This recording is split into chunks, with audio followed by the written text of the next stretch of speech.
All right, testing.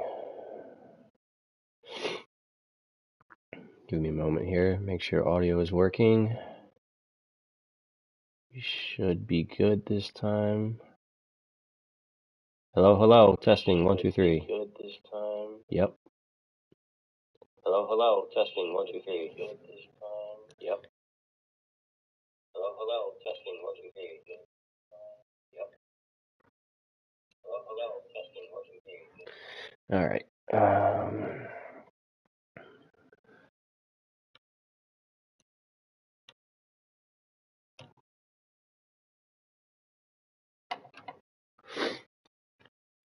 All right.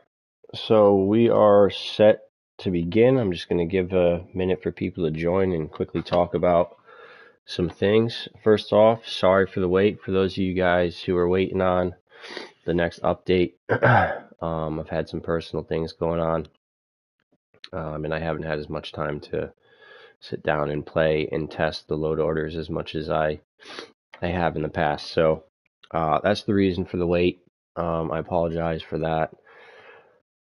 Secondly, before we get started, I am a bit under the weather. I started with some flu symptoms back on Sunday, so most of them have subsided, but I'm still a bit congested, and I do have a pretty rough cough. So I apologize if I cough in your ear through this video and through this stream. The next thing, I am going to post separately a video of the load order. I have to do this while I'm offline, because the sheer amount of mods that I have in the load order, I'm not able to do it while I'm online, while I'm live streaming. So, but if you want to refer to the load order while I'm doing the stream, you can of course just open the file. So, a few things we're going to talk about. Some of the changes that we made over version 4. The biggest one is going to be the weather. I think cumulatively the biggest one is a lot of the gameplay changes. We're not going to spend too much time talking about each and every gameplay change because there's probably, I don't know, at one point there was like 35 or almost 40 of them, and I trimmed them down just because I didn't like how some of them were working. I didn't like how some of them seemed to create some balancing issues, which is another point I want to talk about. Some of the reason why I choose some of the gameplay mods I choose, and I don't just load. I mean, you could literally, gameplay mods are such small file size. I mean, I could add easily 100 mods right now, gameplay mods, but I'm very careful about not upsetting the gameplay balance. So that's something I don't want to do. While I do want to make meaningful changes to the Skyrim, the vanilla Skyrim formula, I don't necessarily want to go upsetting that balance. So no, let's see what else here. Activate now. No. Charges. Continue loading. Yes. Let me just make sure this is the right save. So another thing important to talk about that I have discovered, perhaps later than maybe some other people have discovered. Everyone will tell you, and I will confirm, you should not download or delete mods mid playthrough. This is a hard requirement for your load, for you to have a basically to not corrupt your save. However, if you have Realm of Lorkhan like me, and possibly any, in theory, any fast start or alternate start mod that takes you to an alternate game world before your first time ever loading into the Skyrim game world, you could feasibly create a hard save here and then alter your load order, prior to your first load into Skyrim. Now, I could be wrong on this, but in my testing, this has been a great, huge time saver when testing my load order, being able to save my I tweaks. I'm just going to go in here and turn down this music a little bit. It's a tad bit distracting. Because I do have my headphones on, so maybe through your computer or through your phone it might not be too bad, but for me it's a little bit much. What did I just do? Voice. Oh, hold on. Music.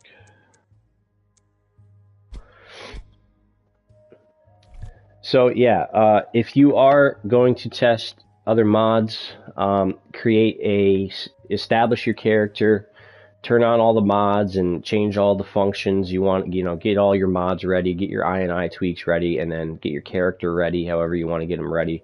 And then create a hard save while you're still in Realm of Lorkhan, before you go into the game world for the first time. And then if you're going to do some testing, you just basically, any changes you make, just make sure you load back in here and you load your current load order. Never load the saved load order, by the way.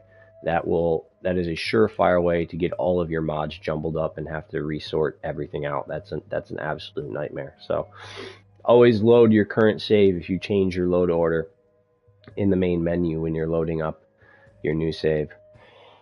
We're going to just talk about a couple other things here for another few minutes while we wait for people to get started.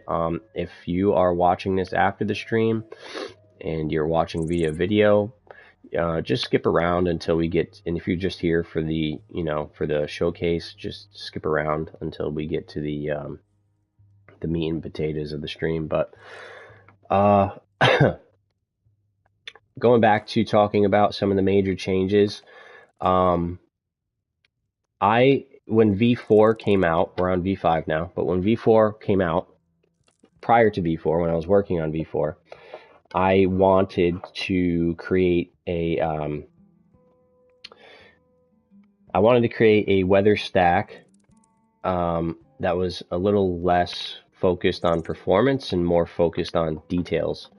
And at the time we were using Azurite Weathers 3 and Mythical Ages patched into that. And I wanted to throw in Azurite Mists, but I wasn't able to because it was taken down by the mod porter. But recently we just got it back within the last 24 hours or so. And I saw that and I was like completely remotivated to go back to the ideas I had when creating V4. So, and then a bunch of other mods dropped yesterday. Yesterday was a big day thanks to Kovac, and this last month has been a huge month for us PS5 people.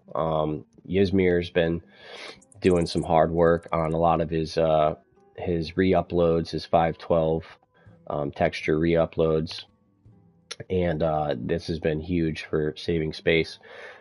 We are utilizing a lot of the 512 re-uploads here in this load order, so thank you to Ysmir for the hard work he does, saving us some space here on console. It goes a long way in trying to create the overall effect you want on PlayStation. So how did the 512 textures hold up? This is the question a lot of people have. They hold up well. I mean, listen, for the space you save, right? If you were to download, let's say, Written's AIO, you're easily over 220, almost 230 megabytes just for Written's AIO. And we're talking, I mean, those major mods, two of those mods are basically the price of the 512 re-upload, right? I think one of the Solitude mods is like almost 50 megabytes, and then one of the Whiterun mods is another 50. So you're easily at 100 megabytes just with those two mods. So we were using a more modular approach previously, but when the 512 came out, it created an opportunity for us to change more locations across Skyrim, giving them new textures, breathing new life into the game, without necessarily, actually changing how much data, file space we were taking up. So the 512 is upload is huge. Are they as good? No, of course they're not as good. I mean, if your goal is to make this feel like a next gen game with like, ultimate graphics and everything, I mean, could you do it on console? Yes, but listen, no matter what, you're going to have trees that are 1K if you use Nature of the Wildlands, or if you're using a different tree mod or grass mods. I mean, everything generally on PlayStation has to be compressed to some standard. Otherwise, you're going to have a grand total of like 20 or 30 mods if you're using all these high-end mods. I mean, if you were to use Written's All-in-One and Nature of the Wildlands, I mean, that's literally half a gigabyte right there. I mean, you've got 500 megabytes now to work with if you use just those two mods. Once you go and download like all of the Vanaheimer mods, then you're going to be at like 750. So it doesn't really make sense, on PlayStation to download all of these super high-end mods. So the 512 mods work just fine. They look just fine. Unless you're like looking up close with a magnifying glass, you're not really going to notice it. And here's the other thing. Lately, I've been playing some other games like Crimson Desert. I've been going back to the original KCD, Kingdom Come Deliverance, and I've been just looking around at how those textures look, how the buildings look, how the foliage looks, and I noticed that particularly in Kingdom Come Deliverance, which after they got the 60 frames per second update, they got a new PS5 version just came out in the last month, and it looks fantastic. But when you look up really close, you'll notice, like, all right, some of these foliage textures are definitely 512. Some of the building textures are like 1K, trees are like 1K. And I'm like, well, why can't you take Skyrim, which is almost a 15-year-old game, and be just fine with these same level of textures? So not everything needs to be 4K, 2K this, 4K that to create a good looking experience. The goal here is to change as much of the game as we possibly can, and how can we do that with a 1 gigabyte file size limit? We're very limited, so you can either take it or leave it, you know what I mean? The 512 uploads give us a lot more bang for our buck. So, we're at, I think, 260 mods right now, and soon we'll be at 300 in no time. And that is all due to like some of the porters like Yzmir, doing these re-uploads, basically taking popular mods that look great and compressing them to, basically a place where you can actually feasibly use them in a full load order like this, like a heavily modded load order like this. So that's a blessing. So thanks to those guys who do hard work in Kovac and his Written's re-upload. So yeah, the big changes in V5, the weather stack, obviously going back to Azurite with AW3 in there. We've got cloudy skies in here, by the way. You're not going to notice that on the V5 file because I'm currently testing it. I have seen some little bit of quirkiness in the clouds, some I don't know what I would describe as banding, but I'm still not sure if that's from cloudy skies or it's just certain weathers during, it seems to be mythical ages. So I'm just playing around with it. I like cloudy skies so far. I think it gives a bit more atmosphere. We're using Azurite Mist, the performance one. We could also go with the dense version since we are on PS5 Pro, and this is a PS5 Pro load order, which also I'll take a moment to talk about that real quick. I have gotten a PS5 Pro in the last month, so basically all my load orders going forward are going to be based around that in mind. Could you use this on a base PS5? I think so, especially if you're not really afraid to play games with, maybe a little less than 60 FPS, maybe in the 50s, maybe 45-ish, somewhere around there. If you're totally fine with that, then you could probably use this. I think in most cases, you're going to still get stable frame rate on base PS5. You're going to notice frame rate stutters in places like outside of Whiterun, which are super heavily modded in our load order. We've got Rin's Whiterun exterior. We've got JK's outskirts. We've got Northern Roads. That is a super heavily modded area. You're going to notice little stutters here and there, especially with like Skoglendi going on in the background and Azurite weathers and God forbid it rains. You know, you've got just so much going on. And then, of course, water for EMB. You've got all the streams and waterfalls happening in that area. So there's a lot going on there. Even lanterns for Skyrim, we've got that patched into that area. So, excuse me. If you didn't catch it earlier in the stream, I'm a little under the weather, so sorry if I cough in your ear. Another area where you may find some stutters due to the Written's AIO, Winterhold. This is a notoriously FPS heavy area in general, even on vanilla Skyrim. It suffers a bit. It's noticeable. It's still playable. I would say it's about 45 frames per second in that area. Still very, very playable. But you know, listen, this is how it is on PlayStation. You know, it's like everything is both a blessing and a curse at the same time. The 512 textures are great. They're definitely lower on performance than the full Written's Winterhold. So it's definitely not as bad if we were using the full version. But yeah, you will notice some drops in frame rate around Winterhold. But anyone who ever overhauls Winterhold with like JK's or anything like that, which by the way is why we use JK's version 2, because it takes out JK's from Windhelm.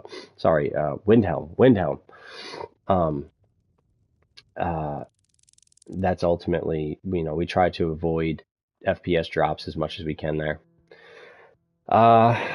So yeah, and then Written's obviously another big change. All of the gameplay changes. We've taken out Veda's Brahm regions, which may come back at some point. I really like that mod, but I'm kind of digging Skoglendi right now. I like the lushness. I like the green tundra. I think it lends well to Azurite. And I think it lends well to Azurite mixed with Mythical Ages for AW3. So let's just get in here and start looking around at some stuff. We're already set up. Let me take a moment to just quickly talk about some of our I tweaks here. So and some of the mods that we've chosen to use here. So hardcore melee damage scaling option. This has been in the load order for a while. And the reason why we don't use the customizable combat options mod is because I feel that this one is more balanced. You can really easily make your game overpowered with the customizable combat mod. You know, you can change like how much sneak damage is done and how much, you know, magic damage is done. And I feel that all those things are pretty good vanilla anyway. If you want to make your game overpowered, then by all means. But my goal is to establish some kind of balance. And what I don't like about the vanilla game is how when you're doing melee fighting, I'm like a lover of like Dark Souls games, From Software games, and I love how heavy the impacts feel when you're fighting melee. And how you can just chunk damage, you know, on enemies. And so that's why we use the hardcore melee damage scaling option, so that it makes melee feel just more feasible. You know, when you're fighting a mage and he's like double spraying you with both hands with fire, you know, like he'll just fucking melt you. But if you have this mod on, you have a chance to get in there and start chunking some damage out of them. So I like this. I think this is a worthy balance addition. So that's why we keep this in and we don't use the customizable combat mod.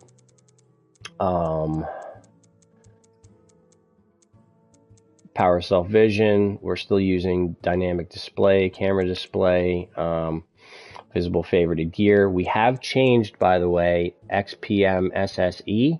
We were using the customizable or the customized weapon placements, which were placing certain swords on your back and changing certain placements of the like bows and stuff like that to reduce clipping. It was a nice mod, but it was like almost 20 megabytes, and I saw an opportunity to get rid of that because it did introduce some jank with like shields on back. And when you would unsheath something, you would get like double unsheath sounds, or the sound wouldn't line up right with the unsheathing. So it was always a little quirk that I overlooked, but I saw an opportunity to fix it. So we're on XPMS SE Plus, the enhanced ragdoll edition now, which is like, I don't even think it's a full megabyte. It's really small. So we get all the benefits of XP32. We get the enhanced ragdoll. There's a couple other features in there. We are also using Vera's skeleton for females, which apparently is supposed to work well with XPMSSE. So that's great. We also got the belt fastened quivers. So you're not going to miss much. Swords will be properly placed. The two-handers will still go on your back. Excuse me. The one-handed swords will be at your hip. So it always was a little weird using XPMSSE custom weapons, where you would draw your one-handed sword from your hip, but it was on your back. So I've had a couple people ask me about that, and it was always a little bit immersion breaking myself, but it's so small that I tended to just overlook it. But we fixed that, so that's no longer in there.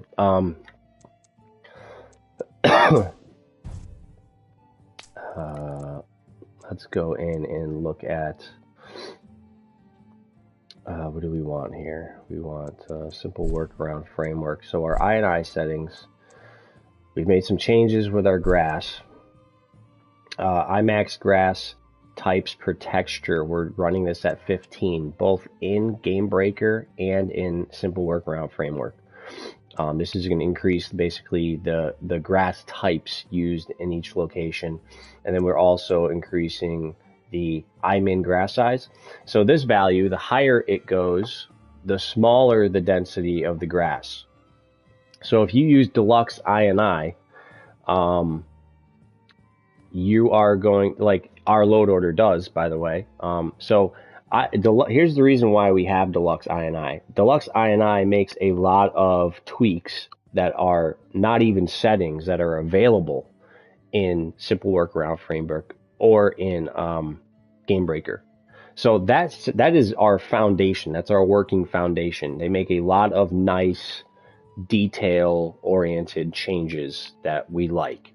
We go in here and we change a select few values that it either doesn't change or that we want to overwrite, which is why we load Game Breaker so low. Now, despite Simple Workaround Framework being loaded high, we make sure that we change the values in both SWF and in Game Breaker, just so that everything is cohesive, that there's no opportunity for things to get messed up. Everything matches. So I'm in grass size. If you're having no issues with frames, you can load this at 40. I wouldn't recommend going any lower than 40, particularly with Skilled Lendy. You're going to have some frame drops.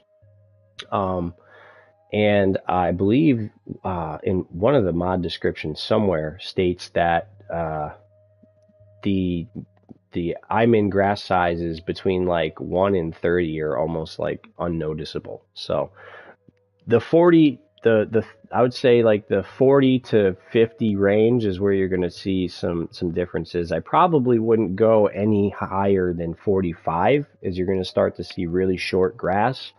And listen, 1 point makes a big difference. So that's why, we're not quite at 40, which helps with performance a little bit, and we're not quite at 45, which I think makes the grass just a little less dense than I like personally. So 42 I found is a nice sweet spot, but you could change that however you like, especially if you're on base PS4. I would probably just not change that value and leave it at 45, which Deluxe INI Tweaks has that set at. Now, LOD, we've got the trees mid LOD switch distance, that is set to 1 million. That's going to take you like a solid 5 minutes to get to that value, but you'll see no detrimental performance loss by setting it to that, and it's a nice upgrade. Split distance mult, we've set that to 2, and fade out mult objects set to 35. That's pretty much everything you need to know there. That's pretty much it for simple workaround framework. We haven't messed around with any of the graphics options. And then in Game Breaker, this is where we make most of our changes. Grass, again, is the same values, 42 for min grass size, and grass types per texture is 15. And then we're going to come over to VATS. This is a personal preference, but I like to disable VATS. I don't like the slow motion camera. I don't even really like the kill moves that much. They've gotten pretty old and played out, in my opinion, and I think they just sort of interrupt the flow of combat. And so I just turn those also off. I also have kill moves, and this is just the slow motion, by the way.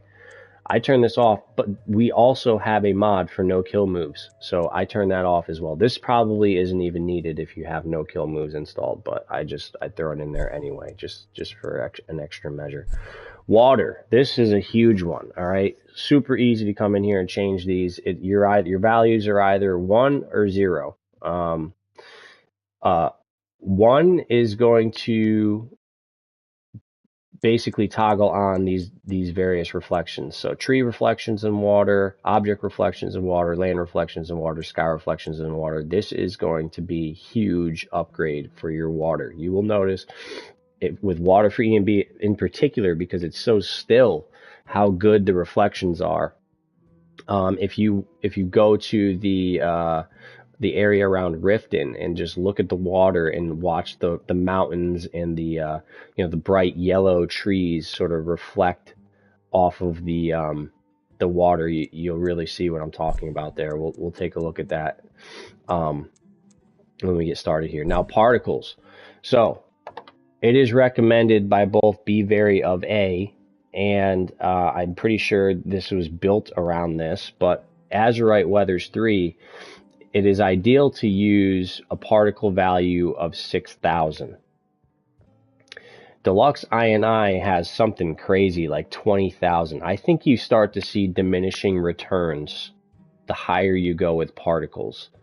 You'll start to see more dense mists, more dense fogs, and you would think kind of that would be a good thing, but you start to see that, like, even on a clear day, that some of your weather, some of your skyline, it starts to get a bit washed out. Now, Game Breaker maximum is 10,000. You cannot go higher than 10,000. So we've taken it down from Deluxe INI's 20,000 to 10,000. Now, there is a specific reason for this value. There's a reason why we're not at 6,000, we're not at 8,000, and we're not at 9,000. 10,000 is where we need to be to get the waterfall particle effects right for water for E&B. You'll notice that if you go to download water for E&B, there is both a particle waterfall variant and there is just a base variant. They are basically the same. We are basically creating the exact same effect as the particle waterfall variant. If you look at the description for the particle waterfall variant of water for E&B, it tells you that basically the only change is that particles have been changed to 10,000 to get the desired effect for waterfalls. So that's the reason why we have 10,000 here, to get our water for E&B, the waterfalls in particular, looking really, really nice. So that's basically it for INI tweaks. I didn't go too crazy with the dynamic display settings because I feel that in general, Azurite Weathers 3 looks really good without any tweaks. Now, if you prefer a little bit more saturation, a little bit more contrast, you could definitely do that. If you feel that the nights are a little bit too dark, which I do, I think that is one of the tweaks that I've made. Just give me a minute here to get my audio fixed.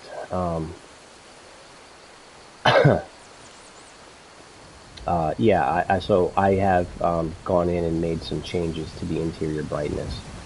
But yeah, look here. Like, you'll see the trees, you'll see the clouds, you see the sky sort of reflecting off. You see some of those rocks over there, that moss on that fallen tree over there reflecting off. This is all from our I tweaks. So you're not going to get this out of the box with water for ENB. You've got to change those tweaks. Now, if you're on base PS5, I probably would not put on the sky reflection. That is going to be pretty heavy on performance. You might, if you find yourself crashing, that might be one of the culprits. If you're on PS5 Pro, this will handle this no problem. So we've got no underwater grass, the no underwater grass mod, recently uploaded by Kovac. So that's kind of helping our performance a little bit, but also with Skoglendi, I noticed a lot of overgrowth in places underwater where they shouldn't be. So we've gone ahead and added that. We've got Riverwood Falls in here. That's what adds this with the Northern Roads. I had thought that this bridge was added by Northern Roads, but in some testing I realized it wasn't Northern Roads that adds this. It was the Riverwood Falls that adds this. I kind of like this bridge. I like having the back access to Bleakwind.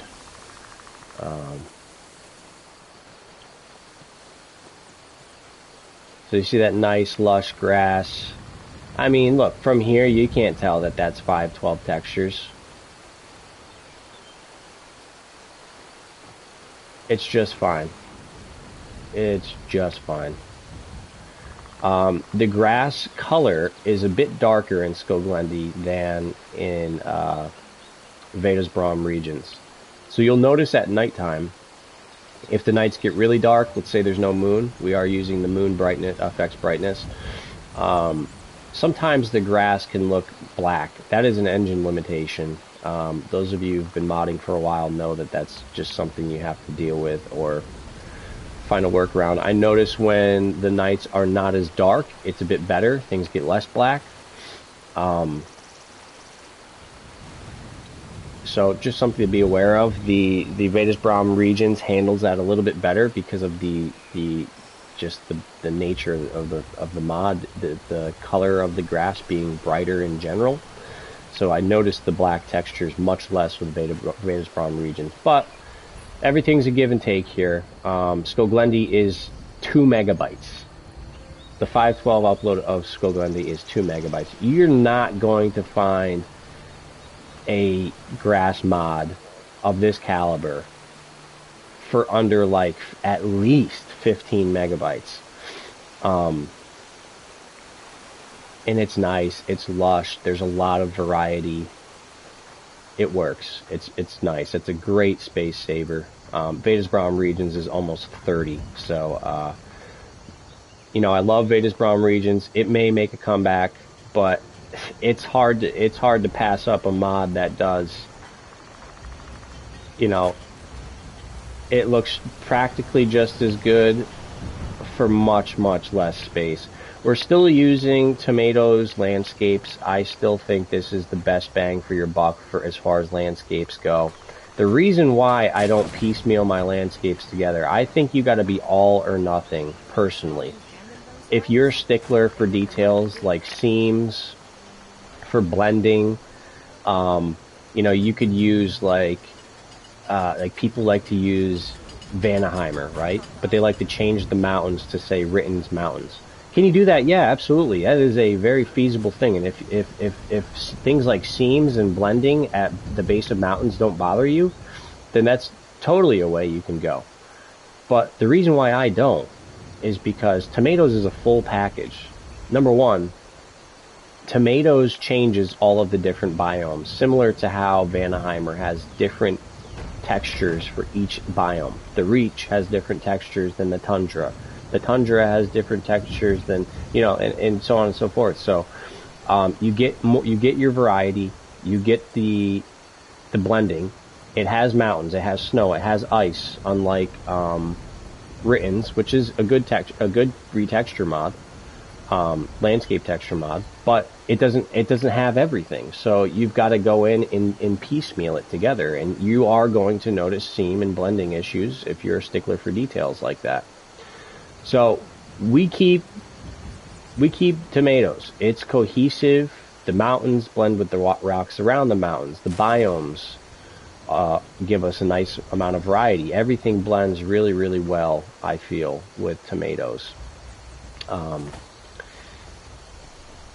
So that's the reason for that. We've got Tomatoes farmhouses here. That hasn't changed. But the reason why we use Tomatoes farmhouses is because I feel that since, you know, towns are different, cities are different than farmhouses, I feel. What's going on here? We're having a meeting? Keep your hands to yourself. I guess we're having a meeting.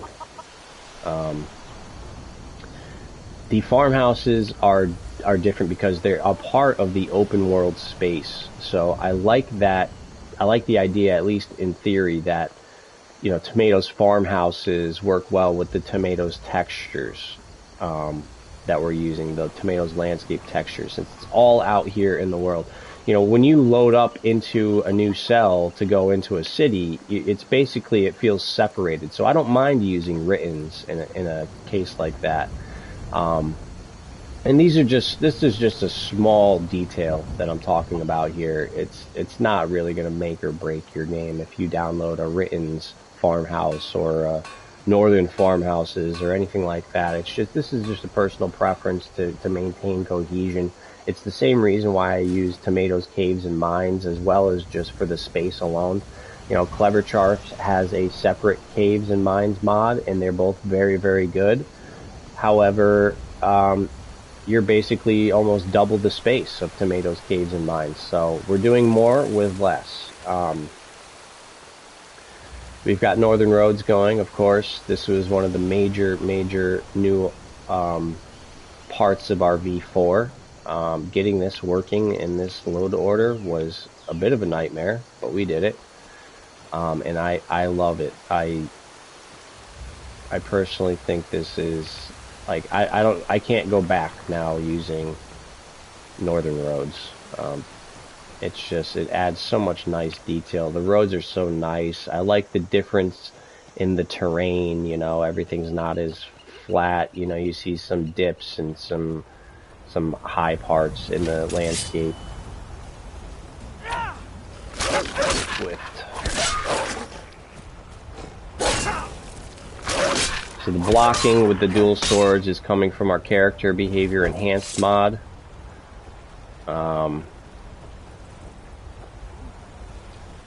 Which I very, very much like. I like the ability to jump attack, like the ability to block with dual wield swords. I like it does a lot more too, actually. I think you can attack inside of water when you're swimming. Excuse me. So definitely something that's going to be a mainstay on my load order. Why don't we use GDB Elden Beast? For me personally, I don't mind it. I think for much less space, you can create a very similar effect, which is why we've opted for a modular approach in our combat and animation stack. So we've got like realistic enemy AI. We've got the combat behavior over enhanced. We've got the movement behavior overhaul, which kind of gives you that side to side movement, and the locomotion stop. You know what I mean? What else do we have? We've got aesthetic animations, male. We've got Sekiro combat, which I think it gives it a nice feel to the response when you're parrying and when you're attacking, and everything just feels a bit more snappy. Wildcat, which is included in GDB Elden Beast, at times can just feel so slow and sluggish. And I want the combat to kind of feel like an Elden Ring or a Dark Souls, which, you know, those are heavy games in terms of movement, in terms of the weightiness when you're attacking or when you receive damage. But your movement is always very smooth, and I wanted to kind of recreate that feeling in this load order. So that's one of the main reasons why we've opted for a modular approach. We've been able to better recreate that here, going this approach.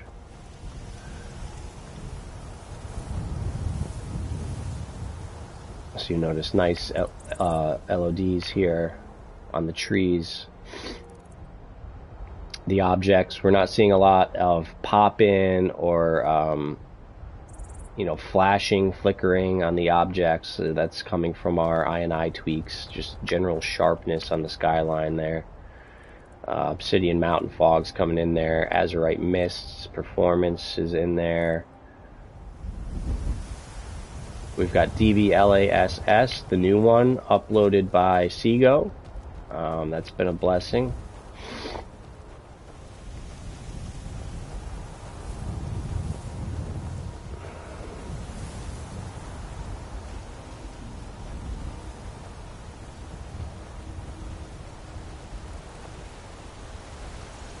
So there's been a lot of talk lately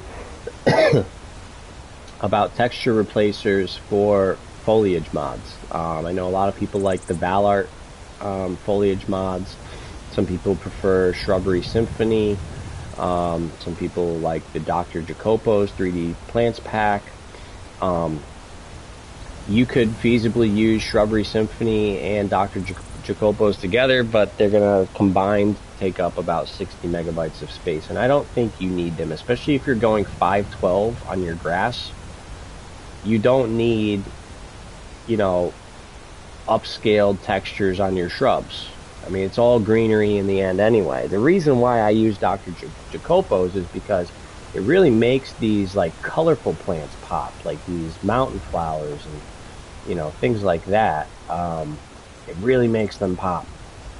And since I'm going for a more kind of fantasy approach, not too fantasy, but like, you know, look at like the sunset and the skyline, and things are kind of, you know, Azurite kind of gives off a more fantasy vibe, especially with Mythical Ages in there. So I wanted to lean into that, especially after playing Crimson Desert.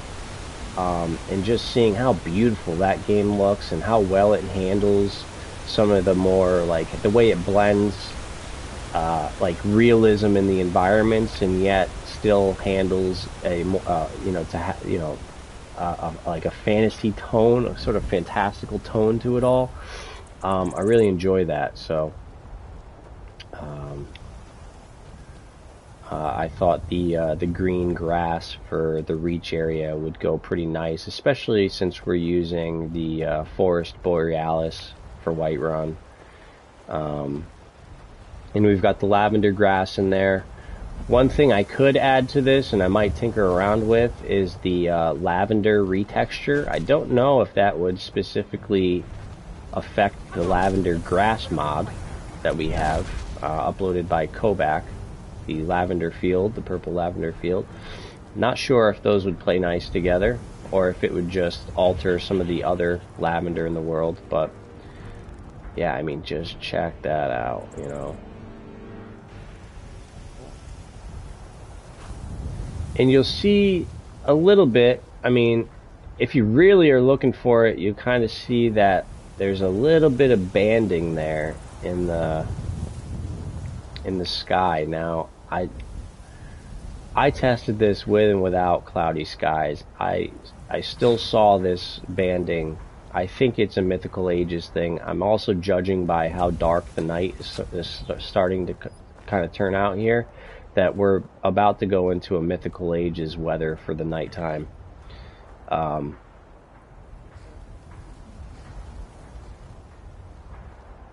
So I personally think that's where that banding is coming from. I don't think it's cloudy skies. I mean, because if you look over here, you'll see the cloudy skies. They're just fine. There's no banding. So I think that's coming from Mythical Ages. But in general, not a huge deal. As it comes into night here, we are going to change our display settings and sort of brighten things up just a tad bit. I'll talk about our exterior lighting. Again, we are using Lanterns of Skyrim 2 for our basically all of our exterior lighting is handled by Lanterns of Skyrim 2. Excuse me.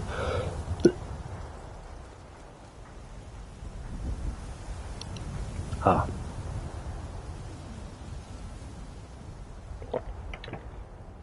I'm sorry. I didn't mute my mic. A little coughing fit there. I may have bronchitis, which is textbook not good. But, yeah, so Lanterns of Skyrim 2 is basically handling, you know, our torches, our braziers, not torches, like fires, campfires, lanterns, things of that nature, with the added benefit of sort of adding cohesion to all of these external lighting sources and how they illuminate, the amount of glow they produce, and overall, just in general, how they look. So, Lanterns of Skyrim 2 is our exterior lighting mod. I was tinkering around with Inferno. I did not like the combination. Especially the 512 version. I think the fires look just fine. The smoke particles look just fine. I mean, we are also using Kitty Tails version 4, which does affect fire.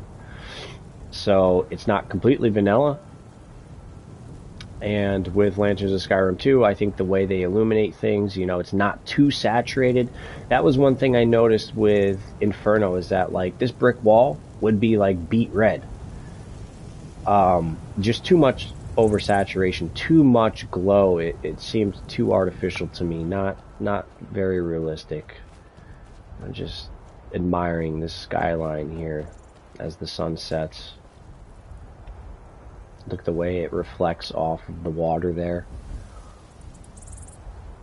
It's a testament to the INI tweaks. If you were ever in doubt as to whether or not it's worth going in there and making certain INI tweaks, they might seem like just setting numbers and values, but they do make a difference. Again, we're getting some little stutters here. That is just because this area is so heavily modded with RINs and JK's outskirts and northern roads, lanterns, just a lot going on in this particular location. But it's stable. No crashing, no seams. Everything is good in the hood. I will say, if you don't mind the darker nights, you know, one of the reasons why we have simple wearable lanterns is for moments like this. You can just simply attach a lantern and navigate your way through these darker nights. But we're going to go in and make some brightness tweaks once it becomes like around maybe 10 o'clock. And if you've never used dynamic display settings, you have to, it's very specific to, oh, we just saw a shooting star there, that's cool, that's Wonders of Weather's doing its thing. Halt! City's closed with the dragons about. Official business only. Welcome to Whiterun, friend. Go right on in.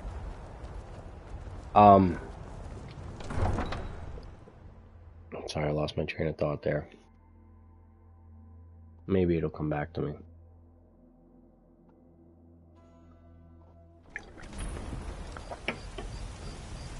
Oh, yes, We'll dynamic display settings. But we must have more swords for the Imperial soldiers.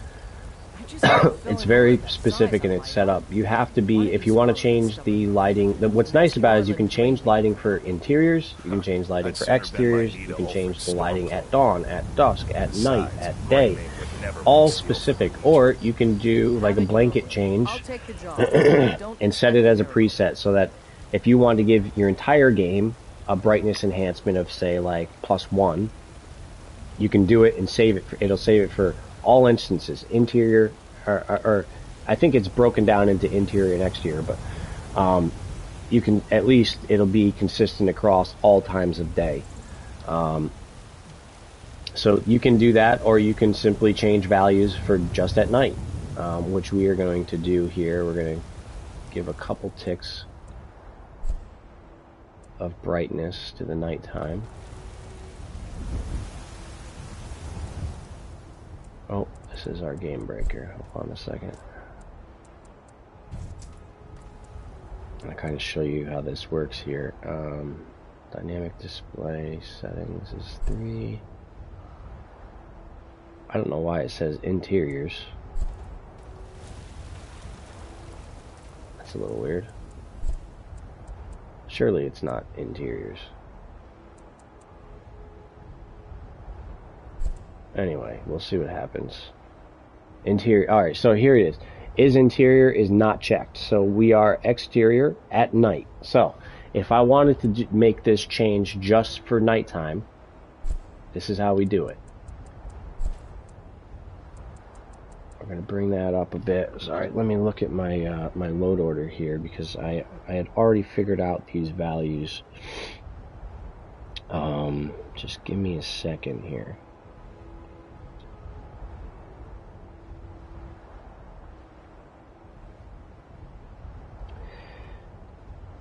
So, night only is 0.25.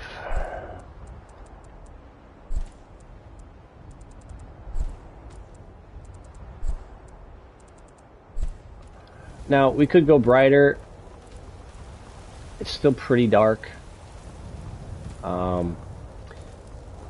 Be Very of A says to not make any changes to like the seasons and stuff when you're using a combination of Azurite and mythical ages.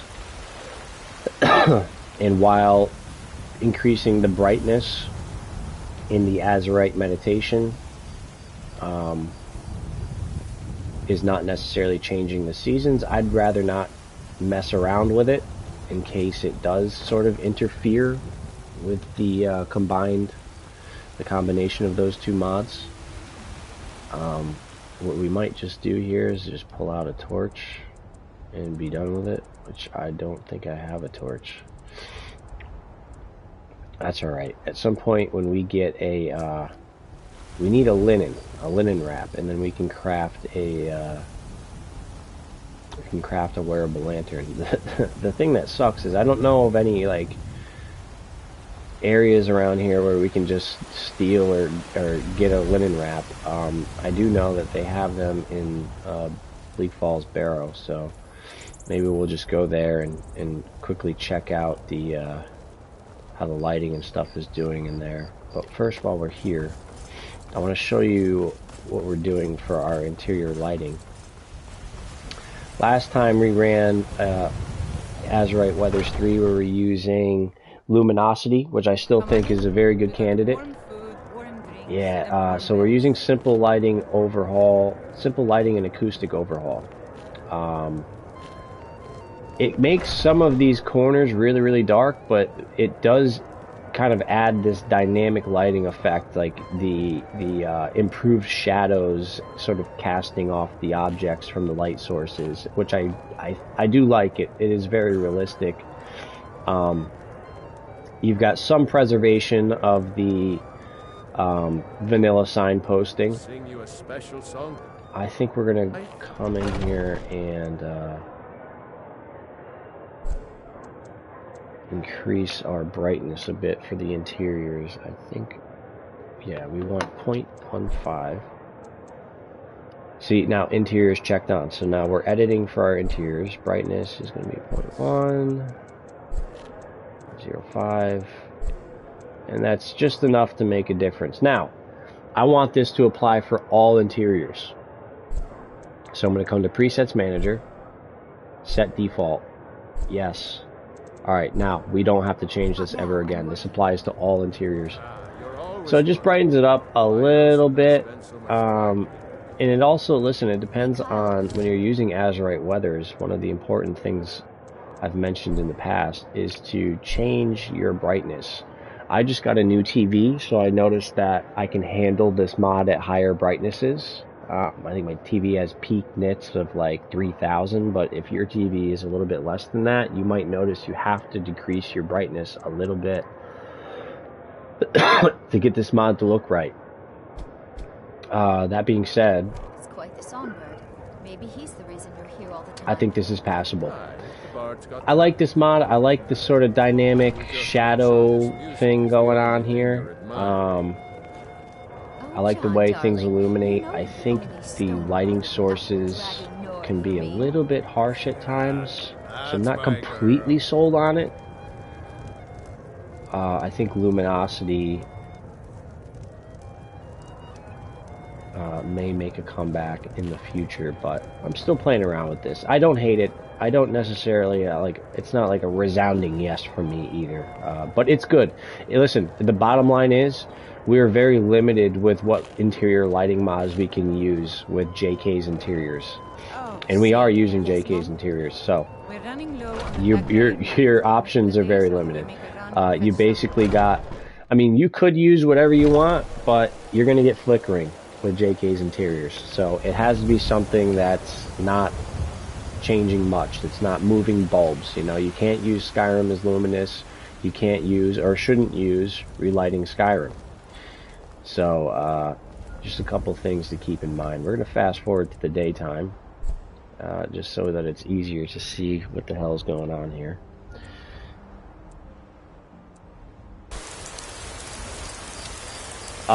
I had played around with True Storms for a bit. True Storms is pretty cool. I find Azurite Weathers to be just fine. I mean, look at this rain. The rain feels like it's got nice body. Is it like a torrential storm? No. Does Azurite Weathers have some more torrential downpours? It does. I don't think you need True Storms with Azurite Weathers 3, and there's no patch for it anyway. I think it's just fine here. I was running into issues with combining NAT, which was in our V4. I was running into issues with that. The combination of NAT and True Storms, I was getting some weird audio in the interiors. When it was snowing, I would hear rain on the roof. When it was snowing, I would see like water on my footsteps, kind of like we're seeing now. It was a little immersion breaking.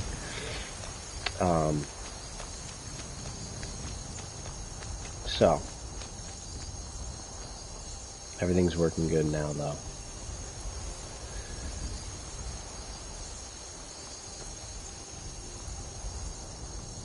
I think we're gonna go to Bleak Falls Barrow, and we're gonna get a linen wrap. We're just gonna kind of fast travel there.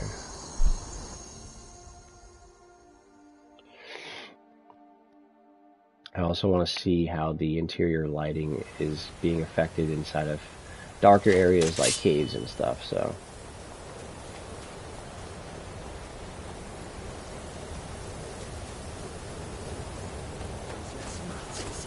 You're dead.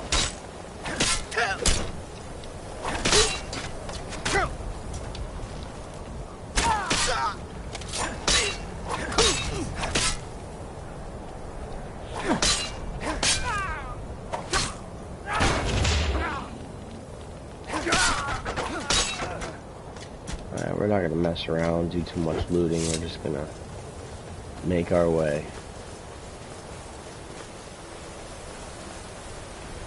Ooh, let me make sure I've got our room slotted, our flames.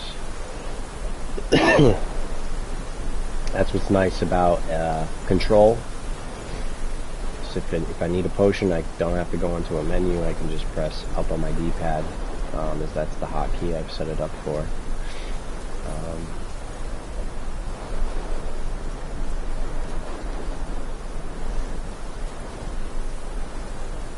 I'm going to do a quick save here, because with our damage mods,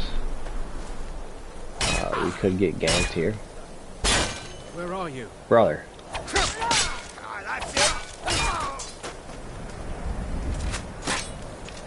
Uh-oh, not so fast.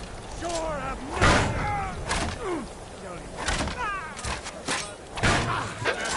Son! Oh, fuck off with you fucking blocking. Think you can take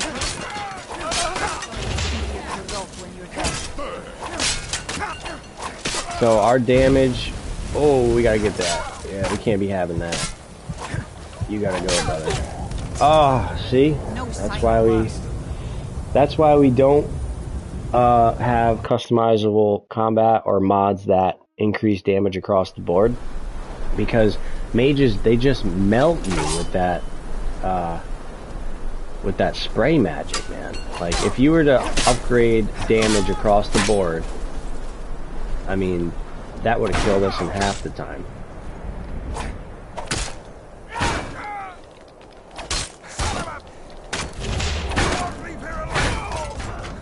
Alright, we're gonna go this way instead of break the line of sight here from these archers. Will this guy follow me? Yeah, come here, brother. Oh, we don't need that in our life. Oh, you know what's going on here? We have enhanced enemy placements or something like that. That's why there's so many more guys here, and they're wrecking our shit right now. I may have to do it.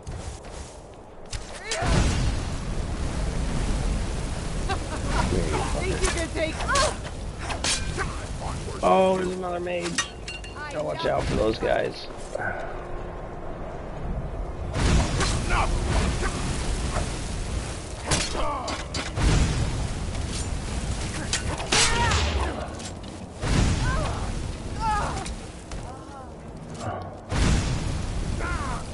Yeah, I was not mentally prepared for how many extra enemies that was going to add in this location in particular, but listen, I guess it makes sense.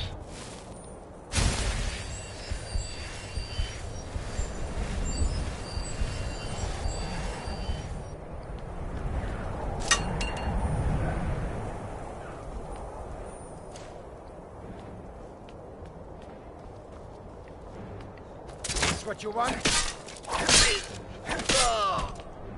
Alright, so that'll be interesting to see too as we go through here, just how many enemies does that mod add. They are hand placed, so it doesn't just add a ton of enemies everywhere, it adds enemies in the locations that make sense. This lighting's kind of interesting. It's definitely more realistic. I mean, luminosity, that's one thing to be said about luminosity in vanilla lighting. It does have a nice cinematic effect on interiors, but it's not necessarily realistic. I mean, you get a lot of ambient lighting that fills the room, and it's not always necessarily the most realistic change. Okay, so we got one extra. Holy shit, what happened to that guy? Oh, we got two extra guys here. My buddy was napping. Go ahead, try and fight back.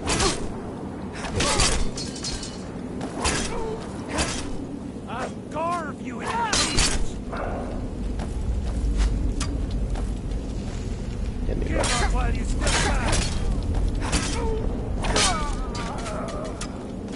I love a good fight. Yeah, I can't see here at all. Which is why we need our lantern. We're just here for a wrap. We're not going to go through this entire dungeon. I'll take that money though. Maybe there's one lying around here. If I had a torch, I could see. I know there's one that's just a little bit further up ahead, so we'll grab that and we'll bounce. Oh. Could be someone there. That's your best. Cannot. Didn't wrap. Oh god. Oh, there's another one. See, if you played this game 100 times, you know where all the enemies are. You know where to expect them. That's what's nice about like these little mods that add more enemies and more locations. Just gives you a little bit more flavor and variety to the game. You're not expecting things that, you know, normally you are expecting. There's someone there. Over here. And it creates more combat, you know, like there's not a ton of combat scenarios in this game. That guy was he was charging up for a power attack. He was gonna wreck our shit there. Alright, I don't know how many linen wraps I need, but I'm sure I have enough. So, we're going to bounce out of here, make our lantern, and it makes these really dark dungeons much more bearable.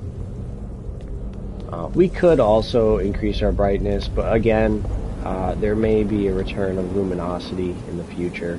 And if you're deciding which interior lighting mod to go with, and you like your interiors, you like to be able to see without necessarily needing a torch, and you're not using a wearable lantern, like this is bearable if you have a wearable lantern.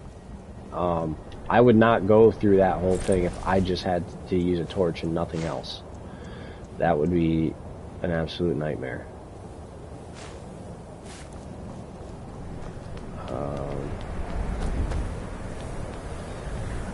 Alright, we need to find a blacksmithing location.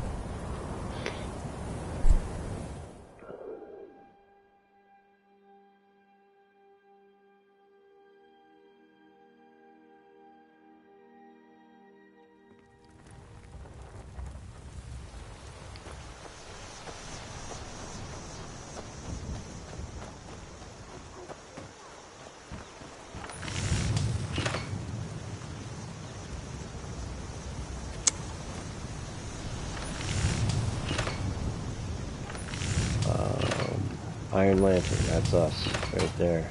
Not too Perfect. shabby. Apprentice level work, but solid. Keep at it.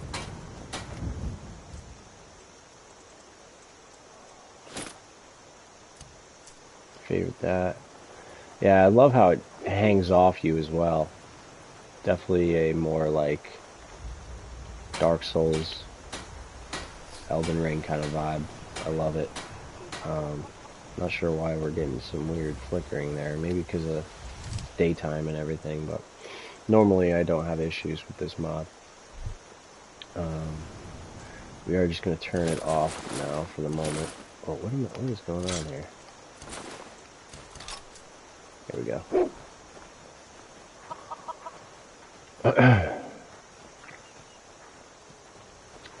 Alright, so we talked about our landscapes, we talked about our grass, we talked about our water, our I&I tweaks, we talked about azurite weathers. I want to show you guys some of the 512 textures that are in effect with Writtens. I mean, you saw Whiterun. Probably didn't look that much different if you've seen Whiterun in my previous videos. And that's because it's really not a huge downgrade going to 512. In most cases, it looks perfectly fine. Here's an area where we've got rift leaves. Since we're using, I've talked about this in the past, where I felt that rift leaves didn't make sense to use with our previous water stack. The flow is so heavy with Simplicity of Sea, which was the water mod we were previously using, that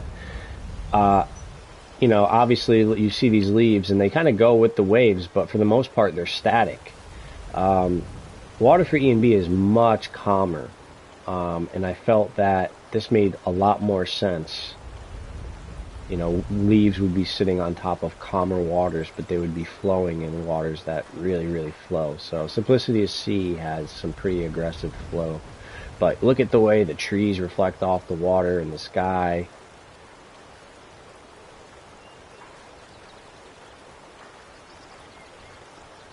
That's those I&I tweaks, man.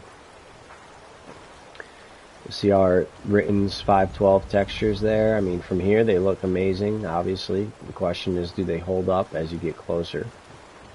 I mean, they're in effect out here. These are all being changed by Written's. You know, everything. JK's Outskirts is definitely getting those Written's textures. Of all the places I've gone and looked at, I do think certain walls in Riften are more noticeable. The 512 is more noticeable. than in other locations, and I think that's just the general choice that Written went with on the type of Hold there. stone Before walls I let here. you into Riften, you need I'll to show you pay what I the mean. visitors tax for the privilege of entering the city. What does it matter? You want in? Hold I'm there. gonna skip to that. Before I let you into Riften, you need to pay the visitors tax for the privilege of entering the city. Keep your voice down. You want everyone to hear you?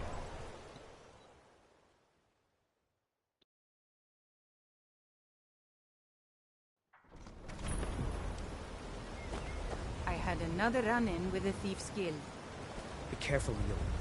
The Thieves Guild has Maven Blackbriar. See, like, in particular, One this stone snap of the texture, fingers and you could end up in Riften jail. a little bit blurry. They But, represent the like, reason I'm you'll notice here. that, like, Can't these just blocks ignore down them, here, Aaron. and, like, the blocks in Whiterun, look perfectly I don't know fine. you. I think You it's and just Lipton that looking for one trouble? texture. It's happened to this city In general, there's just, like, there's not a ton of Pretend not to definition hear to me this anymore. texture. It's like a Rather hodgepodge stay out of of mortar Blackbriar's and business. brick and stucco or whatever I'm the really hell getting that tired stuff of your is. excuses. But the When wood you looks borrowed fine. money, you said you'd pay it back on time and for double the Wood usual. looks fine. Fresh leaves Um, and produce. Get them before they're gone. The shingles on the roofs look fine. You know, most of our stuff is covered in the ivy anyway.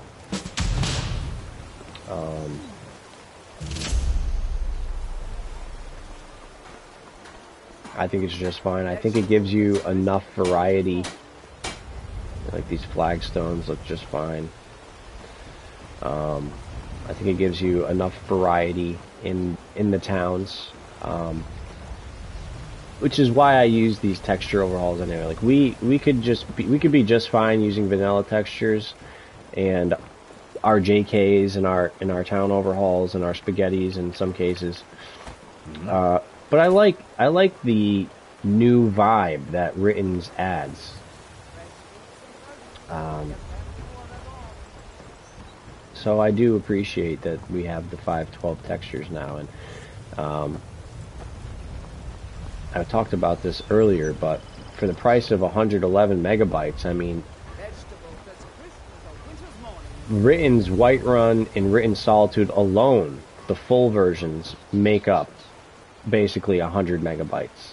So you'd only have, you know, if we're comparing 1-to-1, you'd only be able to download like maybe Winterhold after those two mods, and you're basically at the amount of space we're using right now with the 512 Written's AIO. But we're also getting Castle Volcar, we're getting Fort Dongar, we're getting this, what is it there, High Hrothgar, and, you know, we've got Riften, we've got Winterhold, we've got Windhelm, we've got Solitude. I mean, there's so much being changed. Imperial forts are included. Need So something? it's, in general, we're doing a lot more with what previously would have costed us, would have basically, you know, the same. Oh, I'm not sure I'm a big fan of that. I'm not sure if that is Trees and Cities. That must be Trees and Cities. Which, by the way, I did just add because I wanted to test it out. I'm testing City Trees AIO with Trees and Cities. That's the first example I've seen of Trees and Cities clipping with something from JK's, but the City Trees AIO clips in some places with JK's too, so in general I think it's nice. Just that one tree, which, by the way, we could probably just disable that. Let's see if we can disable that with our disable object spell. The spell can be kind of funny at times. Sometimes it likes to disable the stuff around it. We'll see if we can get it to work here. We might end up accidentally disabling that bush or that box or that barrel, but let's see what we can do here. I'm not sure what we disabled there, but it wasn't the truth.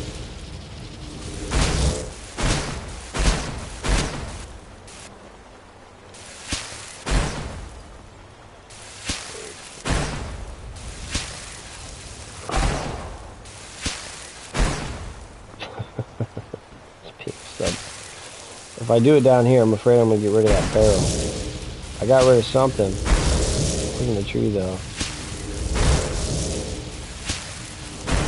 Yeah, this spell is a little finicky. When you got a bunch of assets stacked on top, yeah, see, we will eventually get rid of this tree, but it's going to get rid of everything around it. I just want to show you. It does work. It's finicky. There it is. Got rid of it finally. Now, this area is a little bit empty now, but now maybe we can... Now, in places where they're not so dense with assets, it won't be like that. Like, if you happen across a floating sign or something, which you shouldn't, if you do, it's going to be rare, and it's probably something like northern roads interacting with prettier roads or something like that. In general, I don't think that I've seen anything. That's one of the reasons why we got rid of 13's Beaten Path, because I saw a lot of floating signs around. But for things like that, this works really, really well. And there are some trees where this will work really well as well. Let's enable object spell aimed. Let's see if we can add in some of those plants back. One of those horrors comes here. There's the barrel. I want to be careful not to add the tree back.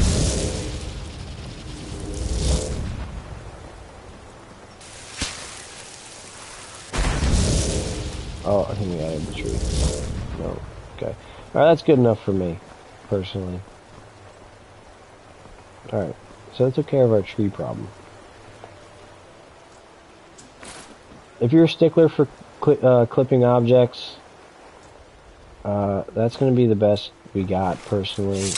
I mean, you could just as easily not use JKs, but I feel like JKs make such nice overhauls. It doesn't stray too far from feeling vanilla, while at the same time really making some nice notable changes to a lot of the towns. So that's why I stick with JKs, and it's comprehensive. It changes a lot of locations, and it does it for like less than 3 megabytes. So but I also like some foliage and some trees around my cities. So you could either get rid of JKs or you could get rid of the city trees if you're really, really a stickler for clipping like that. Or you could just do like what I did, and now you don't have to worry about that tree for the rest of your playthrough. But the instances where you see that kind of clipping is pretty rare.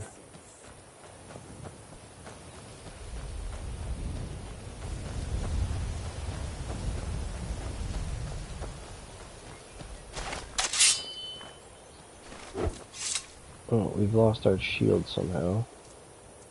On our back.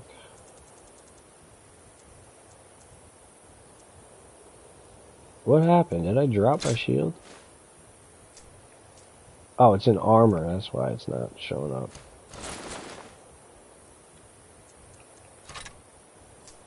There we go. Shout out to Trotsky for this armor. I love this armor. Love the kind of paladin vibe it gives off. Not a big fan of the helmet. I feel like it makes the... I think a lot of his armors make the body seem a little bit more slender. I mean, it could just be my character's model as well. If I made him more buff, I'm interested to see if the armor would look a little bit more buff as well. But this is I like this one the most of all of his armors. His other ones make you look very, very slim and slender. Like, I think one's called Raven Feather, the other one's called like Northfarer. Those ones make your character look really slender, I think. Not really my thing, while I do like the armor mods themselves. I do feel like the silvers and the metal textures really kind of come off as like more black than silver or metal. I'm not sure. That's just one of the texture limitations he's working with, but either way, I appreciate how small the armor replacer mods are and the weapon replacer mods are that he uploads.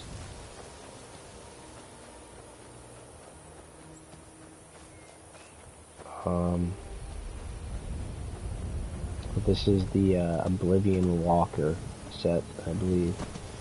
We're using the re-uploaded versions from Ysmir, the medieval towers, and I forget what it's called, Imperial Castles. So that's what you're kind of seeing there, that effect there on the top of that tower. I think this is also Written's coming through here. Imperial Castles or something like that. It looks pretty good for 512. I mean, What was that? I heard something.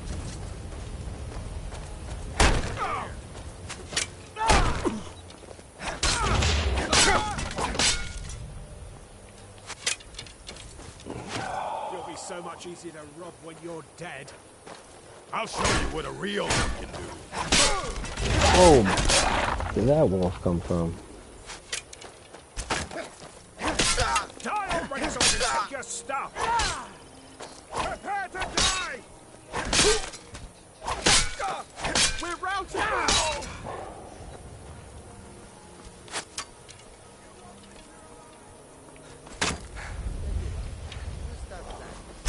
Rip you open! Victory is yours! It's another reason I like the character behavior enhanced mod, is the, the dodging as I dodge right into the arrow.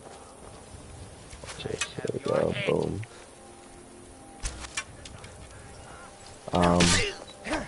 I prefer this over the dodge mod. I do like the dodge roll, and I like how you can affect the settings, you can change the iframes of the dodge mod, but there is a known issue with the dodge mod and the Dragon Rising quest.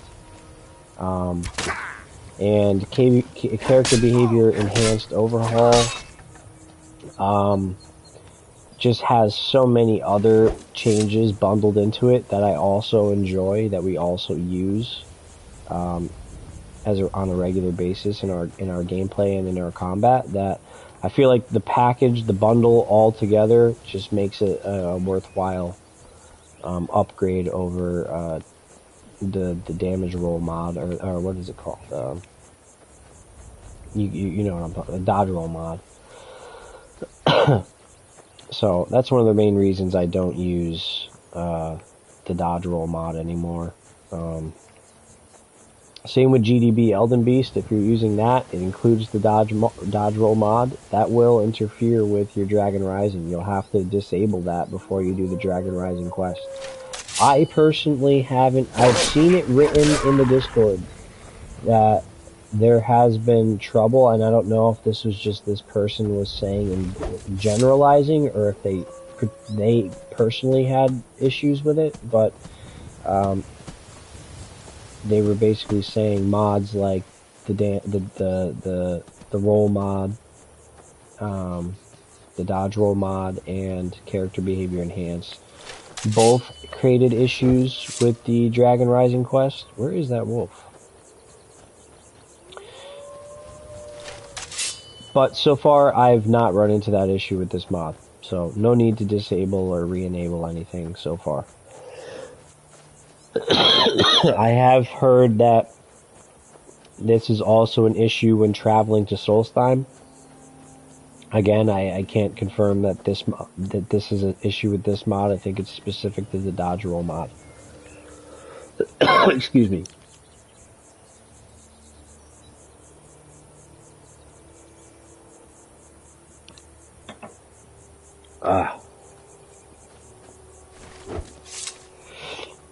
Nice thick, humid atmosphere here.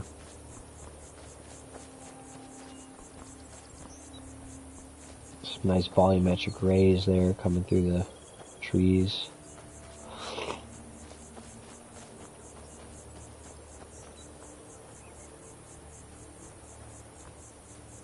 Some nice variations in Skoglendi here. You know, obviously this area, the grass variations are very different than how they are in Whiterun Hold, and I appreciate that. Definitely appreciate the variation. That's one thing that I really like about Venus-Brom regions is just the variation, the variety.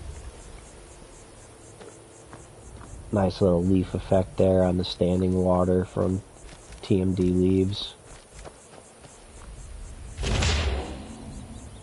Loving that.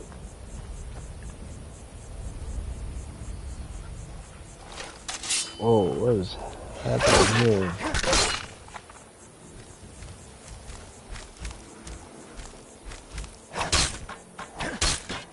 Zombies. I don't know if there's like there must be a necromancer around here or something. 'Cause I don't know that. Do zombies normally just wander around here? I don't have any mods that add zombies. I mean, unless there's like a necromancer around. Holy wolves, dude.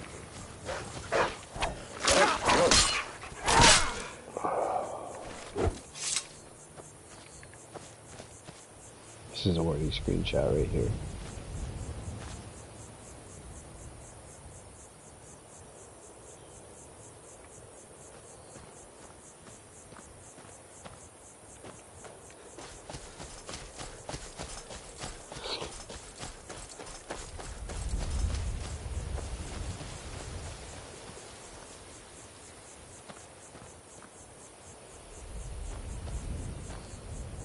Sorry guys, just getting some nice screenshots, that's all.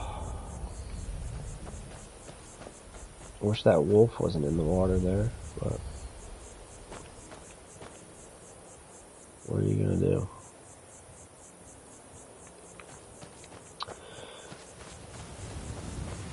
Golden hour, man, you got it. Oh my god, another one.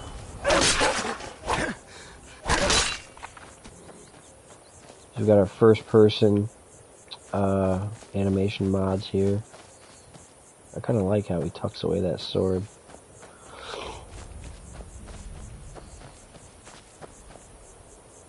Now, someone has said something about the shield. Although I think that may have been coming from the Dark Souls mod pack from a previous version. Anyway, I digress. Oh god. Look at those god rays, man. Beautiful. Just beautiful. Alright, let's go to another location.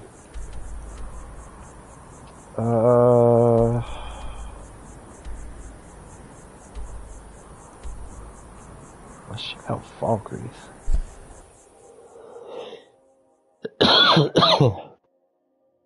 Really sorry about the coughing, guys.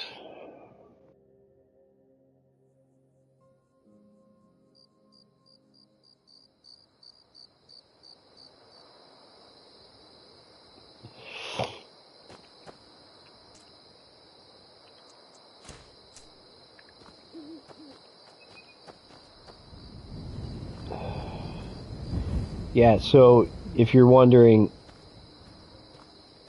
this nighttime playlist, because it's so dark, is one of the reasons why we're getting such dark textures here on our grass.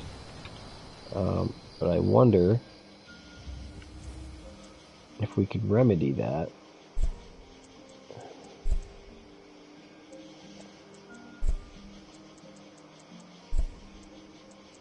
You'll notice you start to see a little bit of detail coming back there. We're not going to leave it at this value, but I just want to see.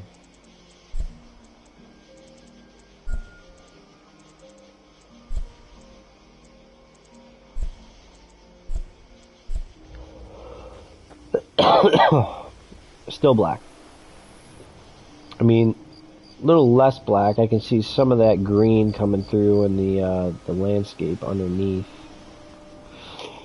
But again, this is not necessarily a mod issue. God, that's harsh. We're gonna go back down to our 0.25. Yeah, 0.25 there. Brightness.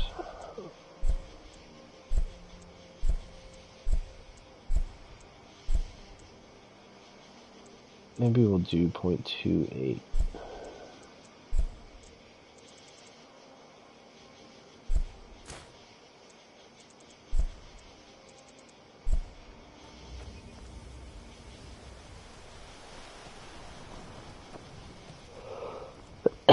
Excuse me.